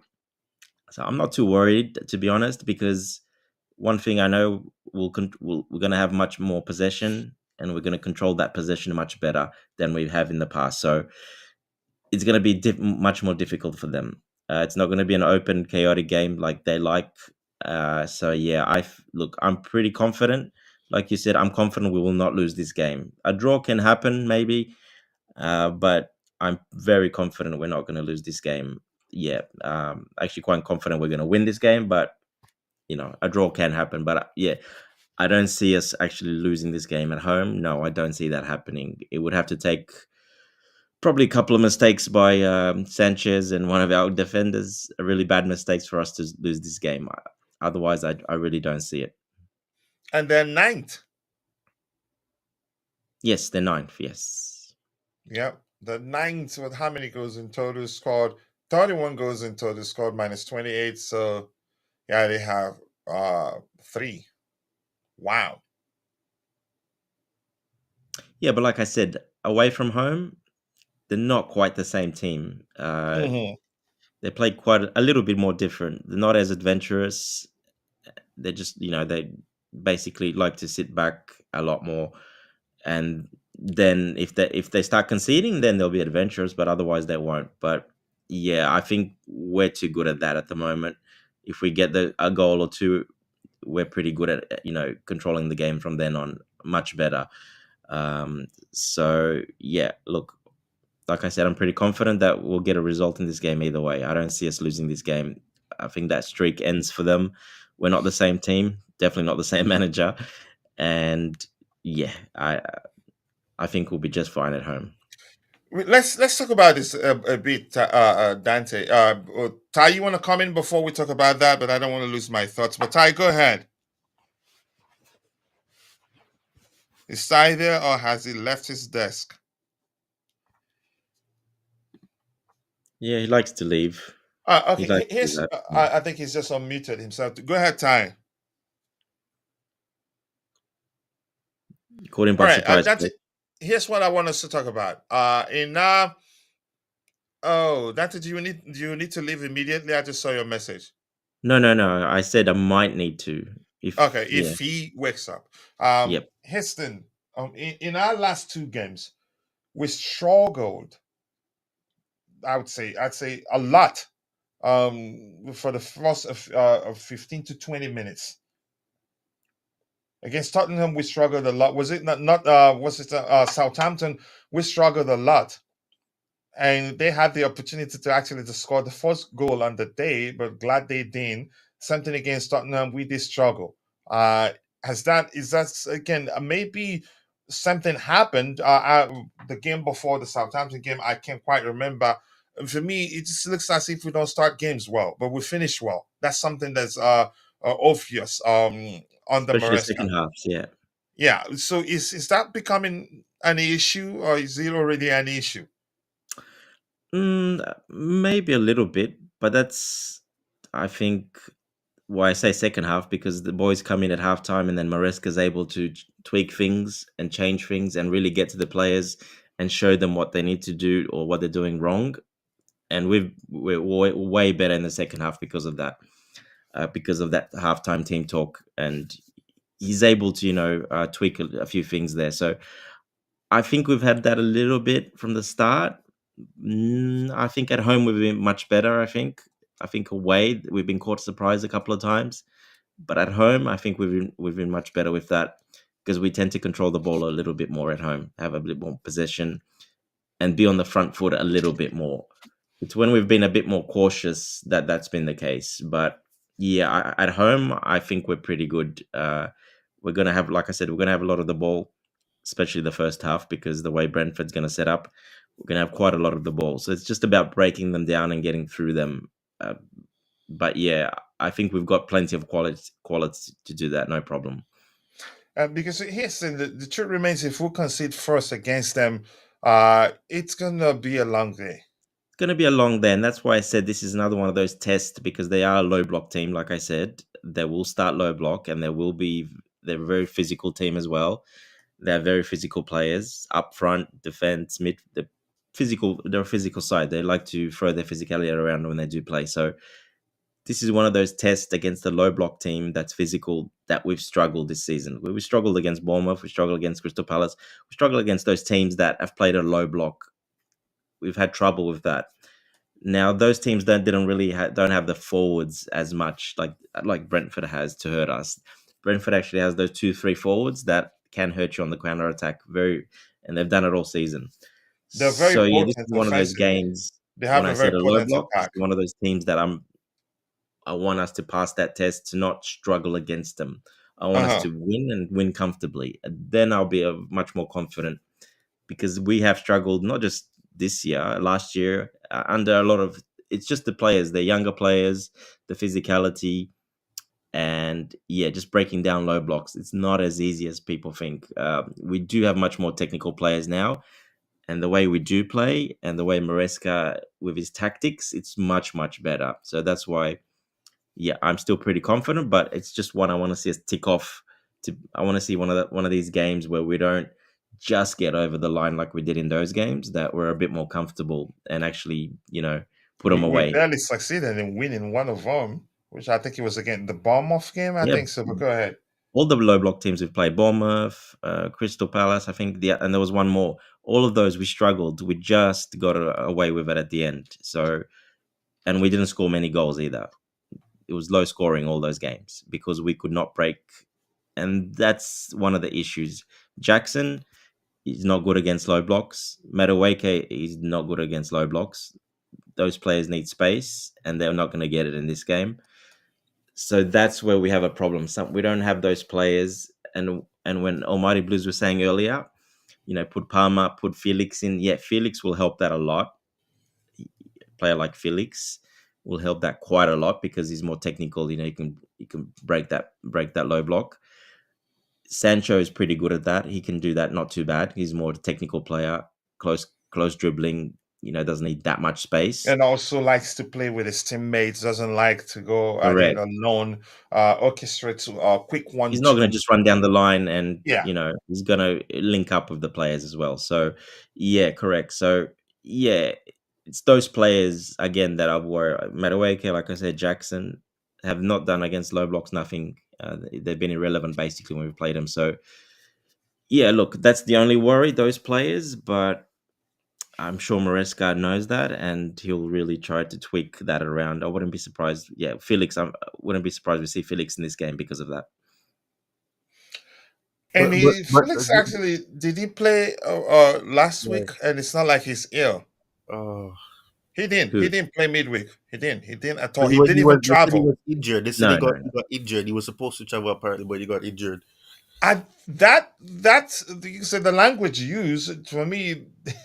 I don't think he's injured. It says No, he he's not injured. developed an issue, so probably they decided to drop him. I'm not sure, but we'll find out.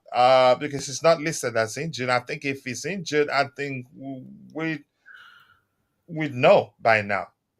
I don't know, but go ahead, Ty.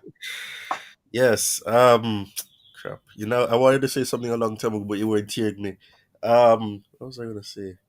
Right. On the point that Dante raised about Jackson and Madueke against low block teams. The one of the biggest issues, well, with Madueke, for example, Jackson, I'm not too sure what to say about him, but against those low block teams, the issue with Madueke is that at that time he kept trying to do what he would ideally do against teams that would actually come out more and be more adventurous, and then he always failed because by them being compact, them being more attentive, he's not able to do his little 1-2, try to take on the players and try to get beyond them because they're going to be more compact. They're going to be ideally trying to be more defensive and take into account the fact that if Brentford play a three at the back, for example, you have Ethan Pinnock on that left hand side of their defense, meaning that Madueke is going to be on that side. Ethan Pinnock is somewhat of a good defender. I think he's probably the best defender that they have at Brentford. So I think if he wants to do that, he's going to have an issue because Pinnock, if he has a good game, is going to give him a hard time, and he's going to be ensuring that he marks him out well. Jackson, I think this is down to, well, you guys mentioned Felix, and if Felix is available, I think he would be a better option to play, because in that sense, you'd have somebody that would also allow Jackson to move from the central space and go wide, therefore offering Brentford a new challenge because they ideally expect Jackson to be central, and obviously with that fluidity, you have Felix who can be ideally quote unquote on the left, coming in central, and you have Jackson going to the left and all of that. So I think that's one of the best things. You need to have somewhere that allows flexibility in terms of interchanging and having one player going wide and then one going centrally or one staying central alongside the one that's ideally or on paper starting centrally as well. Yeah, Dante, let's talk about this. Midweek, did Nkunku even travel? No, he didn't. No. That's interesting. it makes the lineup prediction exercise very interesting because I'm not sure. But maybe because the games will be coming in thick and fast, and maybe there's a chance the manager just wants them don't travel after the Brentford game you get to play. But it makes it even more difficult to correctly predict the lineup because the fact that he didn't travel, let alone get a chance to play towards the end of the game. Wow. The more likes, people, 33 likes. We should be doing a lot better than that. Make sure Mbuemo does not get the ball in our 18-yard box, and we will render their attack fruitless. And here's the thing, yeah, I'm not sure I agree with you. They have a very potent attack. They do, in all honesty. Let's see. Kukurea will be wearing the right boots, so we will be fine. Chances are you still see him wear that boot again because he was paid to do so. And he deleted the post where he showed the boots in the trash. He just had Yeah. the wrong studs on, coach. He can wear those So boots, but with different studs. yeah. So probably he'd still wear that again. That's what I think will happen. But that's by the way, big up to you too, Shanks. You can't hide from your name. We know it's you. Maresca made the right decision to get rid of Oh Gallagher my due days. to him not being good technically, and also because he didn't suit the style of player Maresca wanted to play. Ty, were you saying something? No, I was thinking out loud and I didn't realize I was unmuted. Oh, okay. It will end in a draw if Palmer doesn't show up. It's a small team, so I expect him to rise tomorrow. Wow, wow, Shanks. New agenda just dropped. Gui is a better finisher than Jackson. Okay, I mean if that's what tickles you, go ahead with it. Kate, is that how you pronounce that name? Is that Kate? Or Kate? Kit? Kit Keith. Nelson. I hope I'm not butchering your name. Dante, what did you say? Keith Keith. Nelson. Okay, Keith Nelson. Go Blues. Yep, thank you. From Oregon State, USA. I've never been to Oregon, even when my brother was still going to school there. Oregon, that's where this guy is from. What's his name? Is he Young Money? What's his name again? He's from Oregon, right? The guy that Young was money. Oh my young goodness. Young Money. He was the guy complaining that Jay-Z didn't pick him for the Super Bowl. Jesus Christ, what's his name again? Ah, No idea, coach. Lil Wayne. Lil Wayne, isn't he from Oregon? Correct me if I'm wrong. But that's by the way. If we can keep them scrambling and making bad decisions in the first 15 to 20 minutes, and we can score, we will be able to control that game. Yep.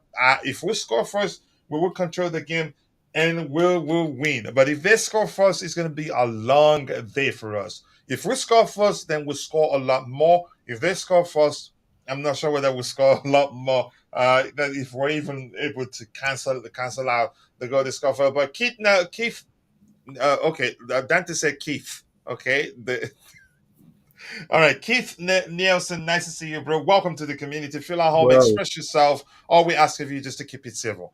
hmm, Let's see what else we have here. Nkunku didn't want to travel due to the country being too cold for him. That may well be the same case for what's his name? For João Felix, we don't know. A lot of players did not travel due to distance, and the manager, I think it's a good idea because even if we lost that game, we'd still be fine.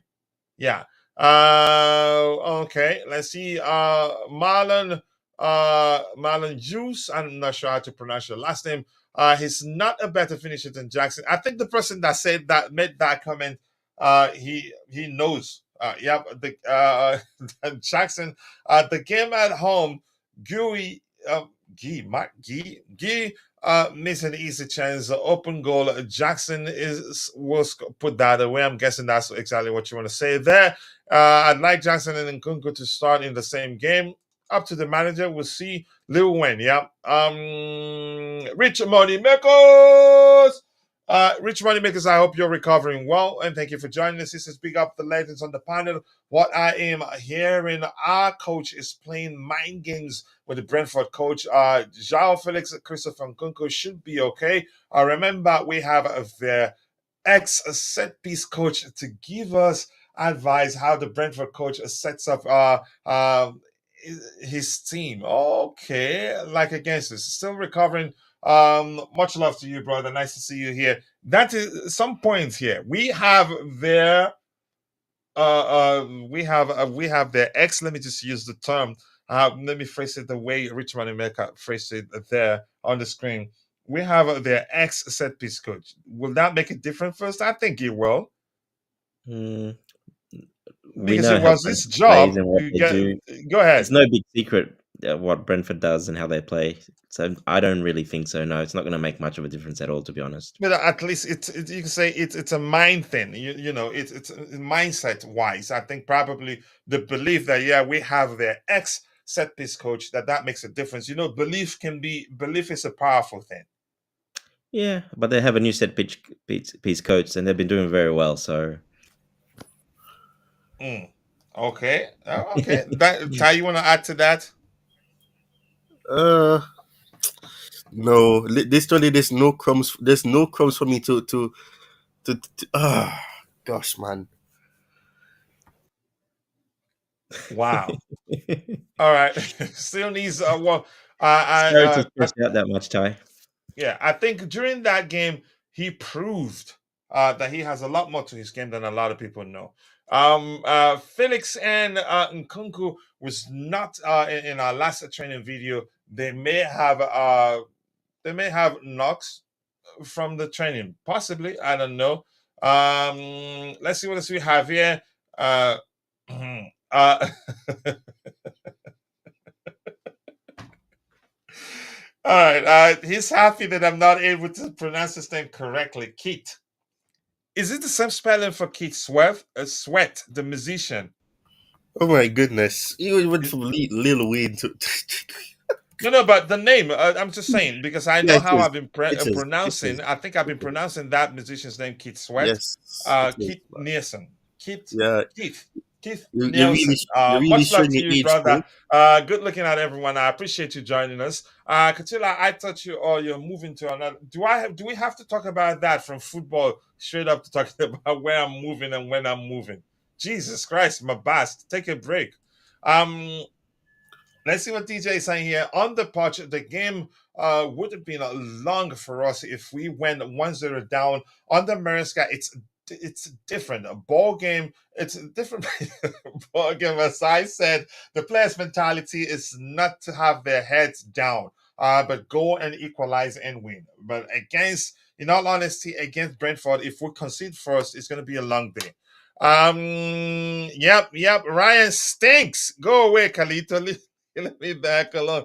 But much love to you. Nice to see you, bro. I appreciate you finding the time to join us this morning. I'm not dying, but you know how to distract me.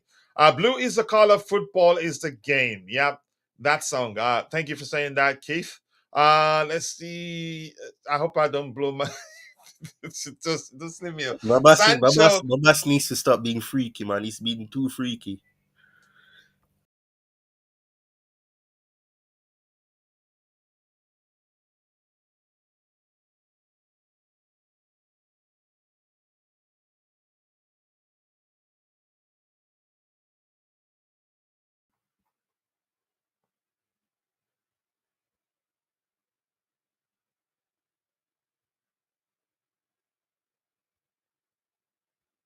Oh, I think Coach, maybe his son came in or something. No, You it's there, the Ty? wife making Oh, a the wife. request. Sorry. Yeah. All right, that's by the way. Let's go back to the screen. Dante, anything else you want to talk about before we go back to the screen? No, let's continue, Coach. All right, there you go. For me, I've explained from the insides, it will be tight, but I don't see us losing that game. We could win it by a slim margin, or it ends in a draw. Or that's not to say we're not gonna put we're not capable of putting 4 or 5 goals through their goalkeeper. I think we can, but there's no telling. You need to have confidence. Then think the worst. Not with this team. I have confidence. I've said already that I don't fear any opposition. What I can do is to predict what the outcome of the game will be with specifics. I can't right now. But the beautiful game, much love to you. Nice to see you. I do hope you're doing well, and I appreciate you finding the time to join the show this particular morning. Saying, Coach, I disappeared like Palmer in the big game. People used to call me Keith. Keith Sweat. Yep, that's the name. Back in the day, I remember. Back in the Wow, day, coach, you're still showing your age, moved man. You're showing right your back, age. You're showing right your back age, man. voice. Did you play? Okay, but nice to have you here, Keith. We appreciate you. You're now a member of the Chelsea Perspective community. Feel at home, express yourself, and just keep it civil. That's all we ask of you. Anything else here? Let's get back to this. I'm gonna change the shape. I like the square shape than the circular shape. So Dante, do you like us to restructure the formation, or do you think we should stick with this? After all, we every day what we see is a 4-2-3-1, and that we ended up calling it the starting structure, right? Yeah, no, it's fine. It's So good. stick We with this we can structure. work with that. Okay. So Ty, if you disagree with any of his picks, you do let us know and explain to us why you disagree. So Dante, what is this? What am I seeing here? So Dante, coming to you. Let's get on with it. The goalkeeping position. Who do you think starts? Yeah, well, Sanchez will start. You don't think it'd be Unfortunately. a better check? Yep. Yeah, Sanchez definitely. And Dante, let's talk about this a bit. It doesn't look like that will change anytime soon, given the manager's comments. But here's the thing, at the same time, I do recognize that he will never say anything bad about his goalkeeper. He'd always praise him. He'd always tell you that he's not looking to change them. At most, he'd tell you, yeah, we have two good goalkeepers. Which would be, yeah, a hint that, yeah, things can change. But I don't think he'd come out and tell you, yeah, that we're looking to change Sanchez, that he's been averaging a single mistake per game. Given that reason, we're looking to drop it. He's never going to tell you that. But Dante, let's hear you. What do you think? Yeah, exactly. But look, his tone has changed a bit, and he's adding more every time he's being asked that question. Before he used to Can just you say, elaborate? before Sanchez is number one and not make any other comment. Now he's saying we have two good goalkeepers. If one's not doing well, so it's He's obviously in getting the back of close. his mind. So is like I said, all Jorgensen can do is put performance after performance Mhm. and knock on the door and put pressure on Sanchez. Sanchez is going to perform well, and he's done that once, but then not so good against Tottenham. And yeah, that's all he can do. And eventually, the change will have to be made. But I'm definitely hearing a change in Maresca's. Like I said, he used to say, "Nope, Sanchez number one for now," and that's it. He would stop the comments there. Now he's heading, well, we have two good goalkeepers. So I can see a bit of a change, a little bit. And in all honesty, Houston, we're not saying misplaced passes. We don't count misplaced passes as his mistakes. We're counting the errors where it comes across as if he deliberately passed the ball to the opposition. That's the ones I'm concerned about. And that one, I think I can't remember a game that we've played that he was our goalkeeper in those games that he didn't pass the ball directly to the opposition. I hope you get my point, Dante. We're not I do. counting Yeah, look, There's a misplaced passes. specific game. There's a specific game. I thought it was almost every game. pretty much. Now I'm just saying I can't remember one I that swear he didn't Liverpool pass the is one ball of them. directly to the opposition. Liverpool is one where he kicked the ball He and did, yeah. or was it Man United? I don't remember. It was one of the Reds. 2 or 3 games he's done that. Yeah, Yep. 'cause he kicked the ball right to our opponent and then it bounced right back into his hand right after that. It's just yeah, those I think that's a concern.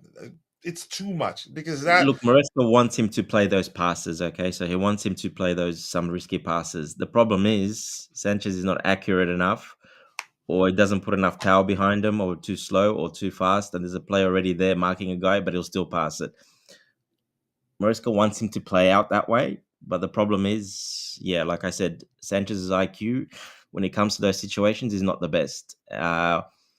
And like I said, yeah, look, I'm hearing a change in his voice. He's now saying, like I said, there's two good goalkeepers. He's not just saying Sanchez number one. That's it, nothing else. So yeah, there's a little bit of a change there. It's in the back of his mind. So, like I said, Sanchez, it's his place to lose still. But yeah, he's gonna back him. That's his number one keeper. He's gonna back him, but he will make the change if he starts making mistakes that lead to goals. He's been lucky they haven't really led to goals. The last few mistakes, they're mistakes, but they haven't led to goals for a long time. But that's just lucky. But I think that saved him as well. Yeah, I think I agree. Remember, guys, we're coached to handle low blocks now. Yes, the mentality from our players now is very good news for us. From my sources, the Chelsea players want to really beat Brentford tomorrow. I believe that because yeah, with Chelsea, they can make it how many games in a row at the bridge? 4. Is it 4 in a row that they're beating us at the bridge? It just doesn't make sense. But I think we're better positioned to not lose against them tomorrow. Sanchez is the better goalie between the two. If that's what you believe, I'd say no. Even before he arrived, I think we did compare their numbers, and Jorgensen finished the season well. Let's just say he's better than Sanchez in every metric. There are some aspects where he's better. I think in a few aspects, Sanchez is better too.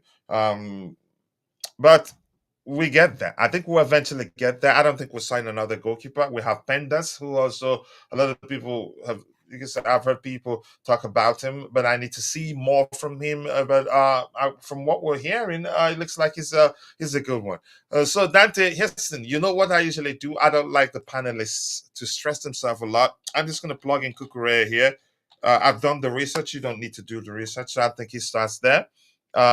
But here's where I believe it's not going to be that simple. Let me change this ink. Why is this still black? Let me try white, maybe. Okay, erase this guy here. Okay, there you go. We have white. I think this place is not going to be, maybe left center back will be fine. But Still here, pretty simple, coach. yeah, go ahead. Let's hear you. The centre backs are still pretty simple, going on the fact of who is Colwell played, here, right? who travelled to Kazakhstan during the week. So it's pretty simple to me. Colwell Okay, and so we Badiashile. agree. Colwell on the left. Yeah, I think it could be Badiashile, I think, most likely on the left. And I think Colwell will probably Then be on the Colwell right. on the right hand side. That's looked much, much better than it when at Tottenham, when he actually made the change because it wasn't good enough. So he made that change. So I think he'll keep that change. The last game wasn't Badiashile on the right against Tottenham. He was on the right. First half, but he's changed that the second half. Straight away he And he changed looks it. much better in the second half. Yes, he did. Yeah. So you're saying it's going to be Badiashile here? I think Badiashile there, and then Colwell on the right hand side. And I have to agree, Badiashile, I think he's much more comfortable on the left. No, yeah. Yep. Okay, so you think Colwell here? But why not Tosin? I just don't understand why. Look, this game definitely not, because he traveled to Kazakhstan, played full 90. Definitely not. Yeah. But yeah, I still don't know exactly why as well. I told you, we don't exactly know why. But anyway, it is what it is. This is probably going to be it. And Gusto should play definitely right back. Yeah. You don't think Lavia starts this game? I think we're going to be more attacking, and I think no, I don't think so. I think he'll want someone much quicker there as well, for when they break as well. Someone who can come Gusto back has very the pace. quickly. Yeah, he's gonna really, his defensive work is gonna come handy tracking back and on the counter attack. So I think Gusto will be there. What's the name of that Tottenham player that he chased down? The right, he chased him down. That he had to push him down to get to the ball. Was it how'd you pronounce his name again? Kulusevski or Son? Which one? Kulusevski. I think it was Kulusevski, not Son. It was Kulusevski that pushed him down on the right hand side. I think he was in the second half. I think so. Yeah. Yep. So I think he'll need him there, to be honest, against the way they break, how quick and they like to break. I think he'll be very useful for that. Pendas seems to be the number one choice to replace both our goalkeepers. I don't think so. Pendas, look, let's not take this guy for granted. What's his name? 6'8", and yeah, he's not the best with the ball at his feet. So Yeah, Jorgensen for me, I think the long-term number one. He will come good, and I don't think we signed him to come be our number two. We know he's capable of becoming the number one. We know Who he's would ever want to capable be a of. number two? Sorry. Who would ever want to be number two? No, I'm just saying from Chelsea's perspective, we didn't sign him. Yeah. We did not sign him to come and become number two. We know he's capable of becoming the number one. Hmm. And if you're a young expecting player that's Maresca, I see developing. what you did there, coach. I see what you did there. I see okay, what you did there. Chelsea perspective. no, but here's the just go away. All right. Pendas seems to be the number one choice. I don't believe that, and I'm quite sure the panelists are with me on this one. DJ with his agenda. That defense goes back to Sanchez when they are when they have an easy forward options. Okay, a little half press from the opposition, and they're back passing to Sanchez. You don't want to risk too much. I'd rather they do that than risk trying to progress the ball when they can't do that effectively, in my opinion. But that's also Uh, to open the play up and draw the opposition as well yeah, out. exactly. Yeah, Yeah. so I think where we're gonna have this is where this again maybe Gusto. Let's go with you with that. Dante, do you Ty? Do you agree? Gusto, the goalkeeper definitely, but the back four. Do you agree? Yeah, I mean, I would have said Casado, but Dante is saying Maresca will want somebody that's more attacking, which is I mean, it's I didn't say Possible possible. that. both attacking, Yeah. then pace And to help paper and pace as deal with well. the. Go ahead. Yeah. Yeah. I mean, initially I was thinking about the fact that Gusto has not been in good form, but I mean, what he can offer, especially in if okay, this is one solution. If Madueke is well, I don't want to jump the gun, but whoever is playing on that right hand side, um, he would Gusto be able to link up well with that player, no matter who it is, because we actually saw that. So I think that perhaps that's the better option. You need somewhere, you need the fullback or the wing back or whatever play the right back to be able to be able to push up and actually support the attack as well. So I guess Gusto is the better option. I was just thinking about the fact that he's been below par in terms of the defensive aspect and Brentford's attack, whether or not we want to say that they have not been doing well away from home. They can turn up against Chelsea because Thomas Frank seemed like he's planned something based on what he said in his press conference. So can't take any chances. But Gusto is the better option to assist the attack. Yeah, thank you so much there, Ty. If Lavia is fit, I think Caicedo will play that position over Gusto, like we've seen in the past three matches. I think so too, because you can say Maresca has proven to be consistent in terms of that the how he uses the fullbacks. But let's see what happens. Coventry came from a goal down to win 2-1. Super Frankie Lampard cooking. Yeah, let him continue to cook there. I don't want him in Chelsea's kitchen. Why did you say Maresca doesn't want to use Palmer on the right? Did I say that? I don't remember saying that, but here's the thing, irrespective of whether he's in the I central said position, that. like in the Yeah. 10, sorry? I was the one who said that. Yes. Okay, but just quickly, I'll let you. I'll let you hand over to you to explain that. Irrespective of where Palmer starts, we almost always use a fluid approach. Even if he starts in the 10th position, you see him in the right area, and then you see the guy in the right area, in the center area. It depends on the play. You can say the play dictates where the player's position or where you find the players. In most cases, under Maresca, I've learned not to say a certain player starts in certain position and that's it. That's why we have what we call a starting structure. Then at the end of the game, we usually, as the game progresses, we'll pay attention to the average positioning of the players to be able to tell what structure we used on the day. But Dante, go ahead. Let's hear your explanation of why you said that. Basically, because Maresca likes his wingers to be really wide and basically hug the touchline and provide that width so that, we've got 2 10s that come in and play in behind. And Palmer's not that type of player going to put out wide and leave him, really wide to hold the width. We just have not seen that at all from Maresca. I thought that would be the case, and that's been the case so far. Yeah, he's not a type of player you'll put out wide there and not involve him in the play as much.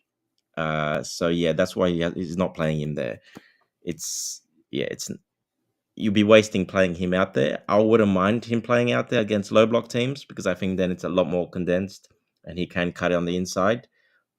But I have not seen Maresca do that at all. He likes his wingers to keep the width, basically like I said, hug the touchline and, play with the 2 10s that come through the middle. So yeah, no, I don't see him playing there, to be honest. And irrespective of where he starts, it's almost always a fluid approach. The reason I ask is because on some occasions I just wished Apama played there and Felix and or Nkunku fuse the central role. I don't want Nkunku in the central role. It's Yeah, I don't if want Nkunku application there will either. be more of a second number 9. Because as much as I've argued before in the past that he's too equipped to be playing as number 9, but not in the 10 role. Because He's not a creator. he doesn't create that much. No, except if he plays as a second striker. Feasting off of the bigger guy because it's usually good to mix it up. The second striker playing with a more traditional number 9. That's when you get the best out of him. Given my experience. But that's by the way, we have DJ in the house. DJ, what do you make of the selection so far? And are you looking forward to the game before we continue the lineup prediction exercise? Yeah, big up Kachilla, big up everyone in the comments, and big up to Yeah, Dante big and up, big Ty up. as well. Big up, Yeah, DJ. look, yeah, listen, like, I go along with the lineup. I can understand why people were saying maybe put Caicedo as the right guy, only because the game's going to be a physical game, and I presume that's why I'm probably thinking maybe put Caicedo as that right back position, and then you put Lavia and you put Enzo in the midfield there. But if he wants to play the way, as you said, about the one who can actually go running down the wings, and obviously Gusto is your guy. And look, I know he's been playing well, but but we do all know what a good player he is. So yeah, I guess I could go along with that lineup. I mean, that's the only change up. I can only see that being a change, as I said, if it's a physical, because they're going to be physical. Let's be real, Brentford. They always are a physical team against us. And I guess you're going to put players like a Caicedo maybe at a right back position and put the two midfield of Lavia and Enzo. But it depends on how the manager wants to set up. Either way, I said it, Kachilla. Whatever team we put out there tomorrow, I'm confident we're going to win anyway. Because even if we do go 1-0 down or whatever, I just got And if confidence we in this don't team that will win, you come buy back. us 6 packs each. No, bro. I don't see us. I don't see us as losing our games, bro. That's the thing. I mean, once You're upon that I'm under confident. Poch. Yeah, under I Poch, don't like I'd this say DJ. I don't I'm like an this under DJ. DJ's too Just under. confident. just quickly, let me ask: was DJ one of those people condemning The and D, he the was, yes, do. DJ was What, one of Trouble, Maresca? them. trouble, trouble. What, DJ Maresca? wanted Who's in the hot Amorim. seat? Put him in the middle. Put Please. him in the middle. Put him in the hot seat. Hold on, bro. I'll let defend myself on this one as it goes. Yeah, I've always defend come. I will do, bro, to defend the end here, right? yourself. I will do because everyone in the comments will actually remember this. And Ty, I'm surprised you're coming on me on this one, bro, because I haven't said it. Even in your We're streams all I've done with coming you, at you, Ty, DJ. You're I said it. alone. Yeah, You're alone I six. said. Okay. I will defend myself nicely on this one because even which Bobby was here to back me up on this as well because I said it right. Yeah, I I thought said. you're fighting with Bobby. No, me and Bobby are not fighting. But what I say I said, okay, these owners are giving Maresca a 5-year contract. It's got to work with him. Don't get rid of him if it doesn't work down the line. If something goes wrong, then blame the owners and they're going to sack him. I always had confidence in giving his manager an opportunity, and I said it. I said it from day So you one. never He said needs to be you'd given an rather opportunity. Amorim. No, I wanted Amarin before. Yes, I'm not going to lie. I wanted Amarin or Maresca, but obviously we're not going to get Amarin. So I said Maresca's not a bad thing. When I mentioned when it came out that Maresca was going to come, yes, I was all for giving him a chance. And everyone was like saying, "Oh, well, he's a first Division One manager. He did this with Leicester." Da, da, da. Yeah, but he promoted Leicester for one, and he won in the Championship, regardless of how people want to say they kind of like fell off a little bit when he was there towards the end of their reign when they won the Championship. But he still got them over the line. And so for me, he's just the kind of manager that's coming. And I also looked at I also did my homework on the guy. I mean, I did my back. He's worked under Pep Guardiola. He's worked under the best managers. He's learnt from the best managers. And there Okay, are he's taken arguments his. that actually he was the mastermind Yeah, and I've always behind said it. I've that always said season. it. Yeah. This guy needs to be given his chance. I just said, don't let fans come at him to get him sacked here, because it's not going to be on him. It'll be on the owners for taking him on, but it's not going to be his fault if it doesn't work out. But he's come in and showed to everyone, yeah, like I'm good at, I'm good, I'm good enough to take this job on, and he's done well. And I said it before. He's got this mentality he's put in these players, and I've noticed it in the past weeks that we've been playing. Every time we go down or something or another, the plays are always coming back up. They're always, especially in the second half. And you guys can't debate me on this. In the second half, they always shut for the second half when they start. They either go and win a game, or they'll get maybe best yet they get a draw. But they never seem to lose games, and that is why I've always said it. Yeah, this is why I've got the confidence of tomorrow's match, because even if we were to go 1-0 down to Brentford, yes, in the past under Frank Lampard, under Potter, under Pochettino, we would lose this kind of game. But with these players, he's got that mentality back thinking it. It reminds you of the Jose days. He's put that mentality in their heads that you're not going to go and lose this game. And that's They don't exactly how solve. these players are playing. Yeah. And they're They getting don't on with solve it. when we go down. Yeah, I, and Yeah. that's a very good observation from you, DJ. I have the receipts, though. I have the receipts. I have the receipts. I have the Yeah, receipts. tell me, bro. Play the receipt to me, bro. No, Because no, I don't no. remember saying. I have the receipt. Okay. I don't remember saying. can- I don't remember saying not to give no. him a. I don't remember saying I don't want this manager at our football club. I did say if he's going to be brought on, give him his chance. But then if it goes wrong, And don't blame if him. anything, Blame the if owners. No. yeah, I have if the receipt. anything, what I remember is that DJ did again mention that he prefers Amorim at the time Of course, I did at the time, because and he was a other young, best managers. So, upcoming but manager, once he bro. was hired, DJ was on board, but still was having a go at the owners at the time for many Yes, reasons. I remember. That's why I said I have the receipts, Oh because yeah, I remember the yeah, run. He and went I'll on for still 15 minutes. He was like, "Oh, what is these owners doing?" Oh, and if this fails, we have to blame the owners, because yes, Maresca is exactly. you're bringing in a manager who just brought up Leicester City. He's so Yeah, if this I remember, and I because I was blame the thinking owners, bro, but not the manager. And I had nothing against the manager Here's the afterwards. It was the manager. one It was the thing. owners, bro. I've known DJ long That's enough true. to know that he always supports the team. And whenever he has a concern, he does voice his concerns without beating about the bush. And it's as simple as that. Yeah, And we love him because, yeah, he's Chelsea through and through. He's not a negative fan. He's not. that's DJ debatable. isn't. And That's DJ debatable. isn't a fair weather. DJ isn't a fair weather fan. DJ is almost always there to support Chelsea whenever need be. But that doesn't mean I'm not in their gang. He's in the same gang as I Bobby agree. and Dante of late. God. Let me just add Yeah, to man. that, coach. Let me just add to that. DJ is Yeah. correct. DJ is in the court, right? Go ahead. Yeah. He's in the DJ is courtroom. correct. He's exactly what he said, not about the manager. He was fine. He's always had a problem with the owners and the ownership and the direction the football club's And going before the in. manager was hired, he had a preference. Yes, Yeah, of yes, course. yes. We all But did that, once didn't he was we? hired, Yeah, we DJ do. was We do. fine Yeah, with him. this He I'm not condemning you, but I'm not your lawyer. Exactly. Go ahead, Dante. He came to work. Exactly. Came Once to the the manager court was also hired, with DJ was a lawyer. fine, and he's back in the team and the manager. He just had a problem with the owners. Yeah, he swayed a bit to the dark side. Johnny Minerals channel, he went a bit there, swayed a bit to the dark side, but then came back a bit back over, and now he's good. Yeah, I mean, I'll still say it, guys. I mean, these owners need to prove me wrong, though, and I still say it. If they prove me wrong, yeah, I'll put my hands up and say I was wrong. Yeah, I'm the first to admit when I'm wrong. Yeah, that's a fact. Anyone that knows me, my friends will tell. I'm the first to pop up and say I'm wrong. But I DJ, you want these actually owners to have prove me wrong. witnesses in the chat.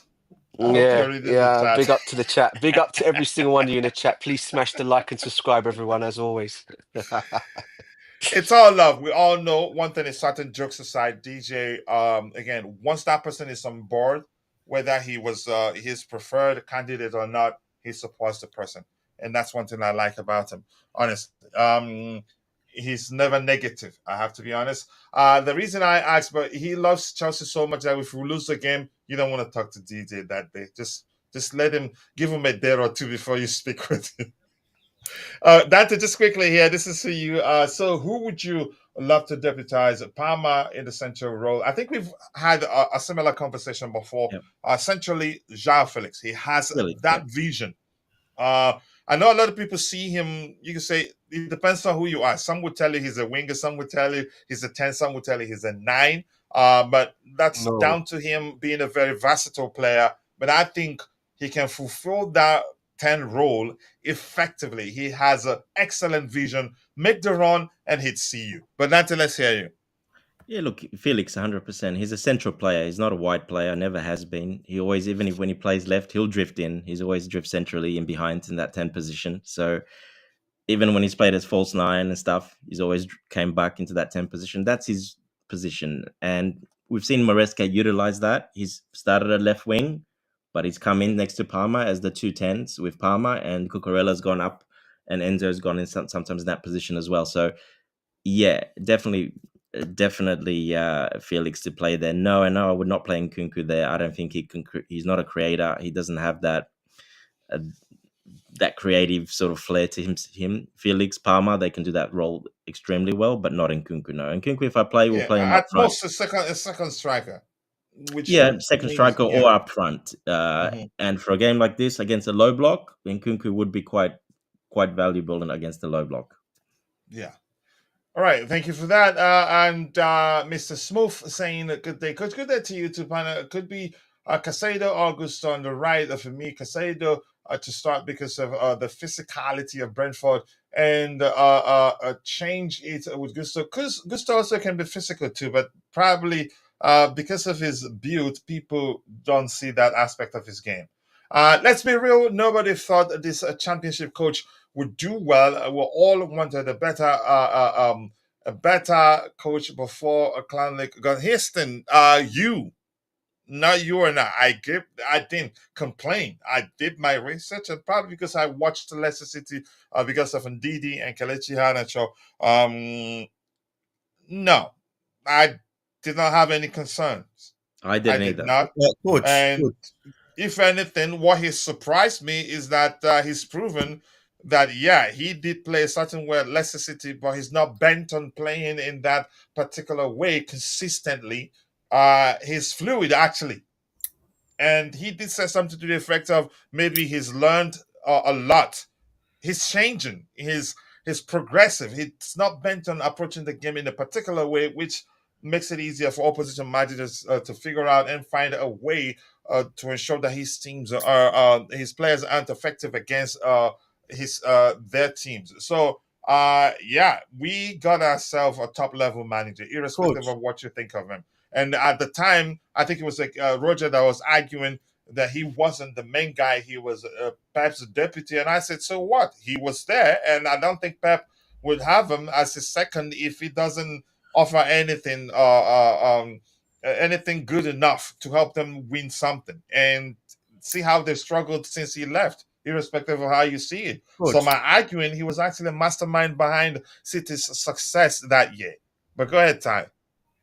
Right. A lot of the times, a lot of people tend to forget that the coaches, they're not the one that's on the training ground as much. They will tell the assistants or assistant what they want them to go through, but the Exactly. assistant is the one that goes through the training drills and does all of that. So that is one of the quickest ways for anybody to learn their trade in coaching by applying what they're told and also applying their own thing. Because I'm sure Maresca would have had to have mixed up things as well. I mean, and then obviously it's not a coincidence that as soon as he left, they certain aspects of their game in terms of connectivity with their fullbacks or their, well, they don't really have fullbacks at the moment, but in terms of having that inverted fullback, it hasn't worked for them as much as they wanted to, and they didn't retain their Champions League glory. So I mean, that is another thing. But as I said before, a lot of people tend to forget that um a lot of people start off from the bottom and they grow and they can even surpass their No, predecessors. no, So no. They fell from heaven and started winning.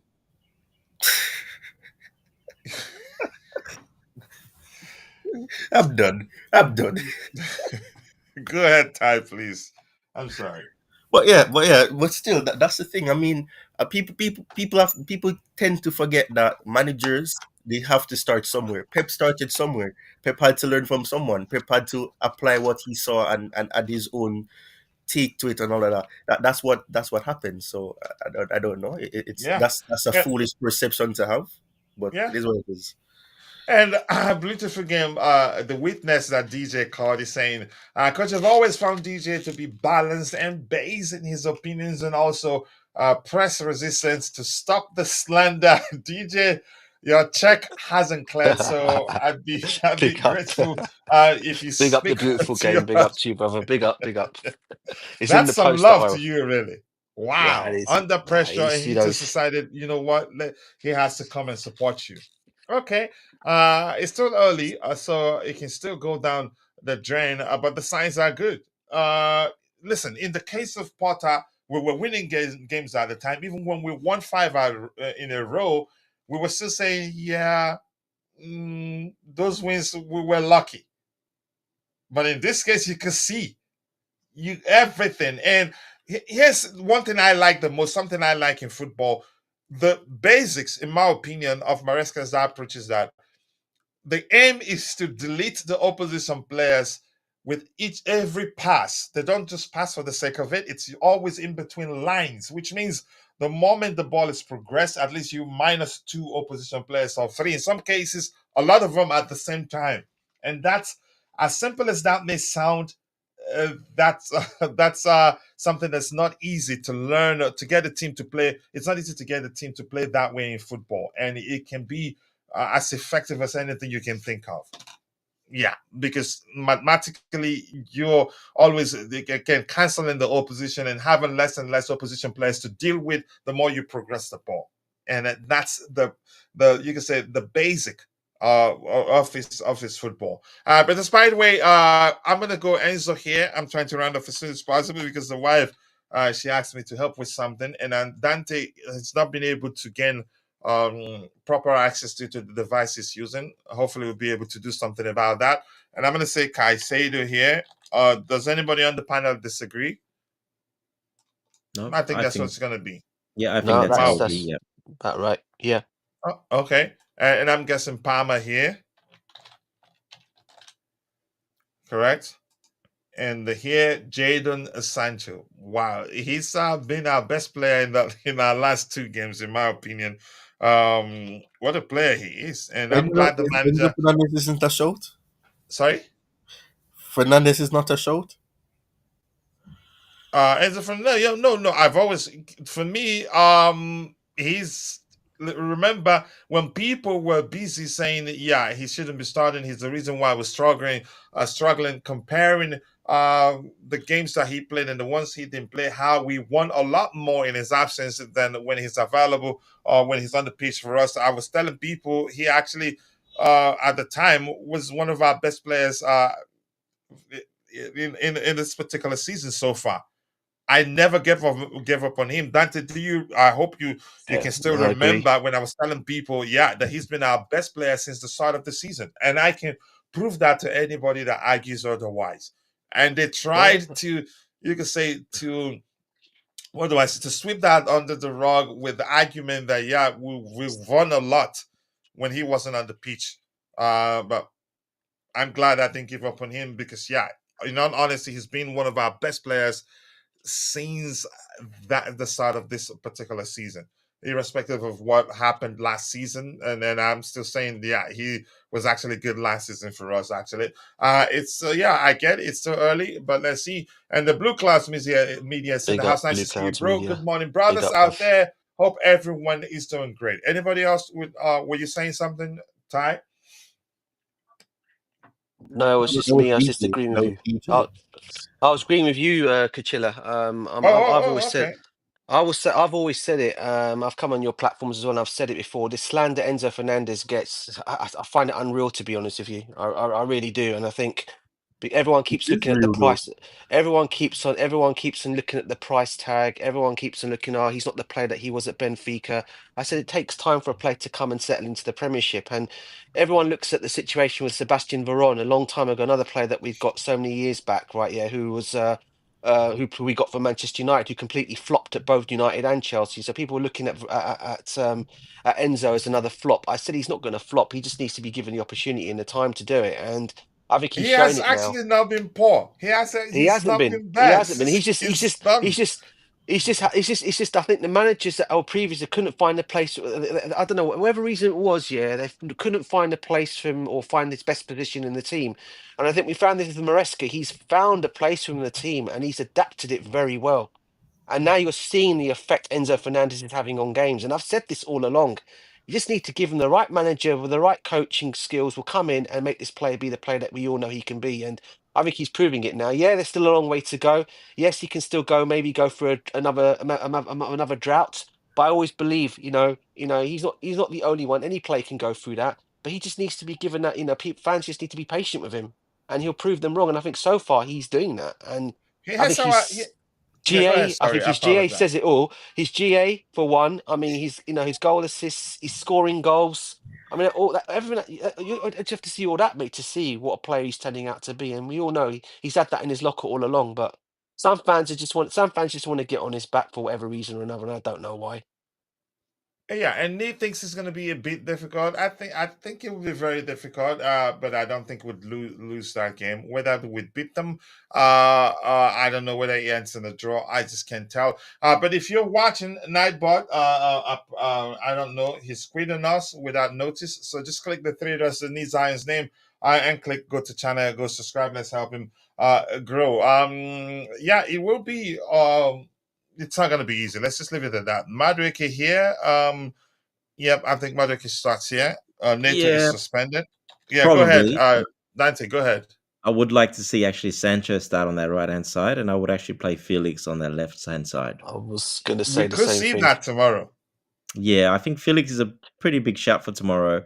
I think in this type of game, he Fit. would be very, very useful. For sure. Yeah, even here, I'm not certain Jackson Yeah. starts here because Nkunku did not travel, and it's not like he was ill. But here's the thing. Then again, we must remember the games will be coming in thick and fast right now. So chances are the man didn't just want him to travel, but he gets to play the game after our game tomorrow. So I'm not sure. But let's go with Jackson here because it's you can say he's the manager's preferred starting number 9. Look, it'll probably be And he Jackson. I hasn't would proven to us prefer. that when we Yeah, play teams that defend deep, that Nkunku starts over him because the belief doesn't is that, and obviously Nkunku will do well playing against the low teams that defend deep than Jackson. But that's a small opinion anyway. Go ahead, you were saying something.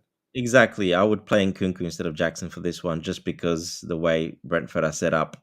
I would definitely play Nkunku up front, but we'll see what happens. Most likely will be And the manager, Jackson. he's proven that he's not into that. To prove it is not into that. He made for the first time he put Nkunku to start. Not last time before Tottenham. He did play Nkunku then, but so we'll have to see. We saw what happened to Jackson as well, coming off and then crying basically that he didn't score. He wasn't very happy about his performance. So would Maresca back his player now, or will he put Nkunku in? I think because of what happened, I think he'll probably back Jackson again because of what happened. If that didn't happen, maybe a little bit different. But I think after that, I think it's going to be pretty hard for him not to play Jackson in this one. But yeah, 100%, I would prefer Nkunku in this game. 100%. All right. Enzo has been a class lately. He's in great form at the cost of abundant. IB, nice to see you. I hope you're doing well. Or Hams, it sounds like an Igbo brother there. Or Hams, I'm near them. Or Hams is saying we're not going to lose the game. I am very much sure, and I apologize for speaking my language there. I like to do that whenever I see a name that to me shows that particular individual is from the same tribe as me, if you guys don't mind. Let's see what else we have here. Yep, Ty here has shared the link to his YouTube channel. Chelsea Sessions needs just 8 more subscribers to get to 3,000 subscribers now. Please let's help him get there. He shared the link to his YouTube channel. Nightbot not being at work, it has made things a bit difficult for us right here. And let's see. Okay, thank you for saying that. But that's by the way. Anybody else has anything else to say before we call it a day? And let's see.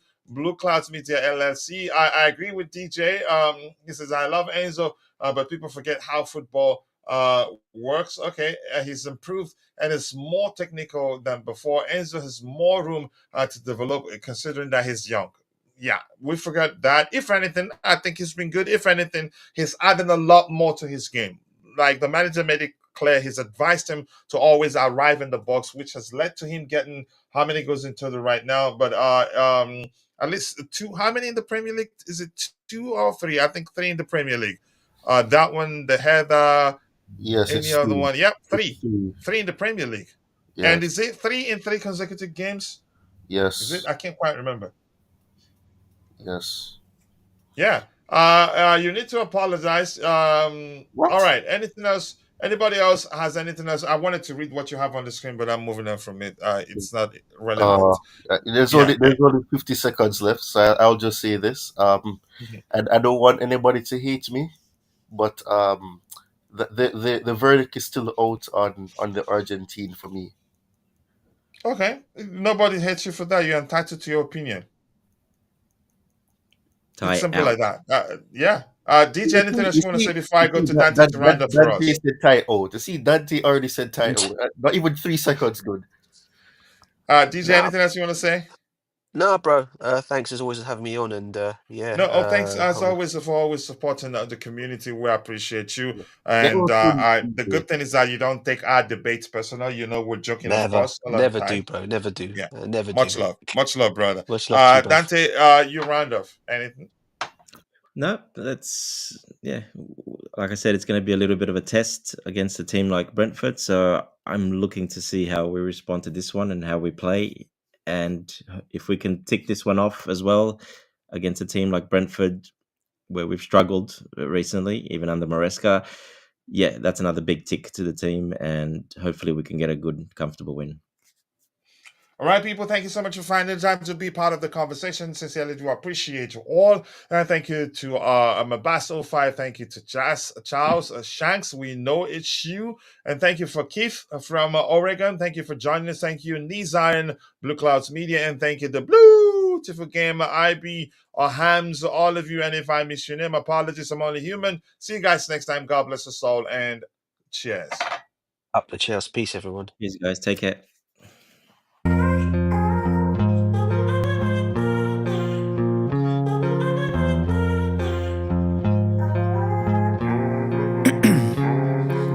Ice in my veins, I've been driving this train.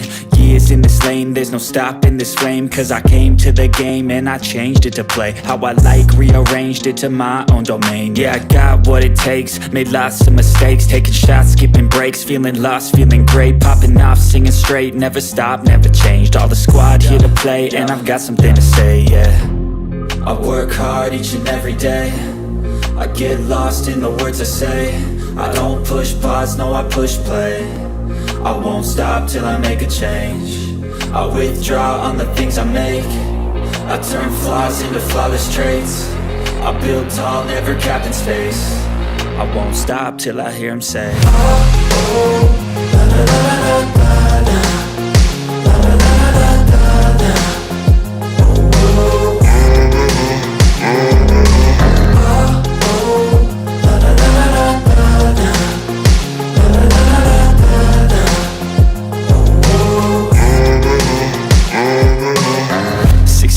And I'm up again. I got tired eyes, need a cup of blend. That's right, in the AM, that's my only friend. No light, just the sun coming up on the horizon. I lose track of time, yeah, I move fast and climb a new class divine, yeah, true passion shines. And I'm through passing time, I choose stacking dimes. You snooze half the time while I move passing by. I work hard each and every day, I get lost in the words I say. I don't push pause, no, I push play. I won't stop till I make a change. I withdraw on the things I make. I turn flaws into flawless traits. I build tall, never capped in space. I won't stop till I hear him say, oh, oh, la la la la la la.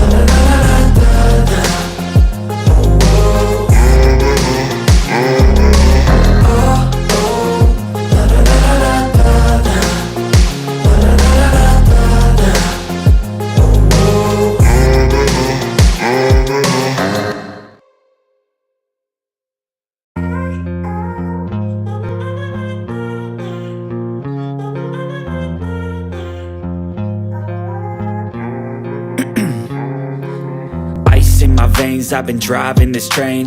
Years in this lane, there's no stopping this flame. Cause I came to the game and I changed it to play how I like, rearranged it to my own domain. Yeah, I got what it takes, made lots of mistakes, taking shots, skipping breaks, feeling lost, feeling great, popping off, singing straight, never stopped, never changed. All the squad here to play, and I've got something to say, yeah.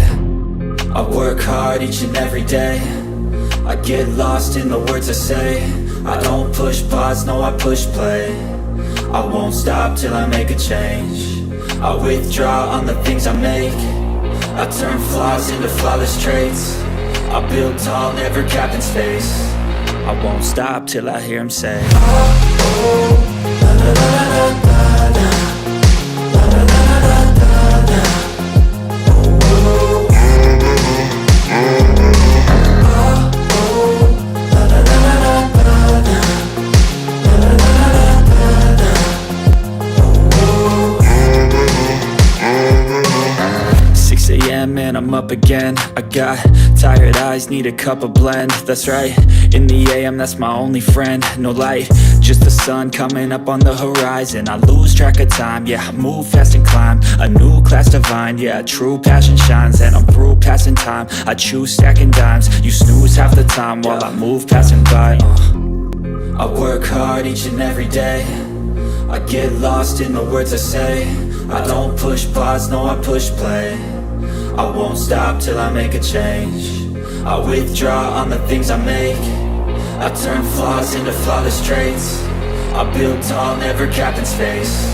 I won't stop till I hear him say, oh, oh, la la la la la la, la la la la la la, oh, oh, oh, la la la la la la, la la la la la la, oh, oh.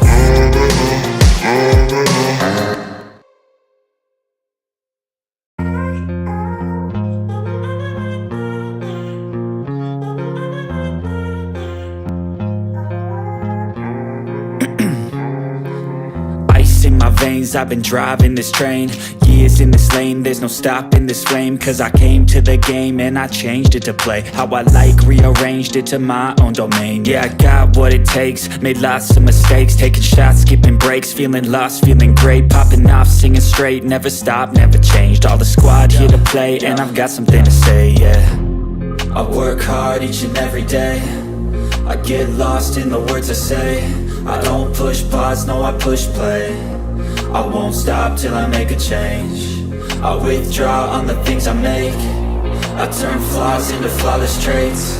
I build tall, never capped in space. I won't stop till I hear him say, oh, oh, la la la la la la, la la la la la la, oh, oh, la la la la la la, la la la la la la, oh, 6 a.m. and I'm up again. I got tired eyes, need a cup of blend. That's right, in the AM, that's my only friend. No light, just the sun coming up on the horizon. I lose track of time, yeah, I move fast and climb a new class divine, yeah, true passion shines. And I'm through passing time, I choose stacking dimes. You snooze half the time while I move passing by. I work hard each and every day, I get lost in the words I say. I don't push pause, no, I push play. I won't stop till I make a change. I withdraw on the things I make. I turn flaws into flawless traits. I build tall, never capped in space. I won't stop till I hear him say, oh, oh, la la la la la la, la la la la la la, oh, oh, oh, la la la la la la, la la la la la la, oh, oh.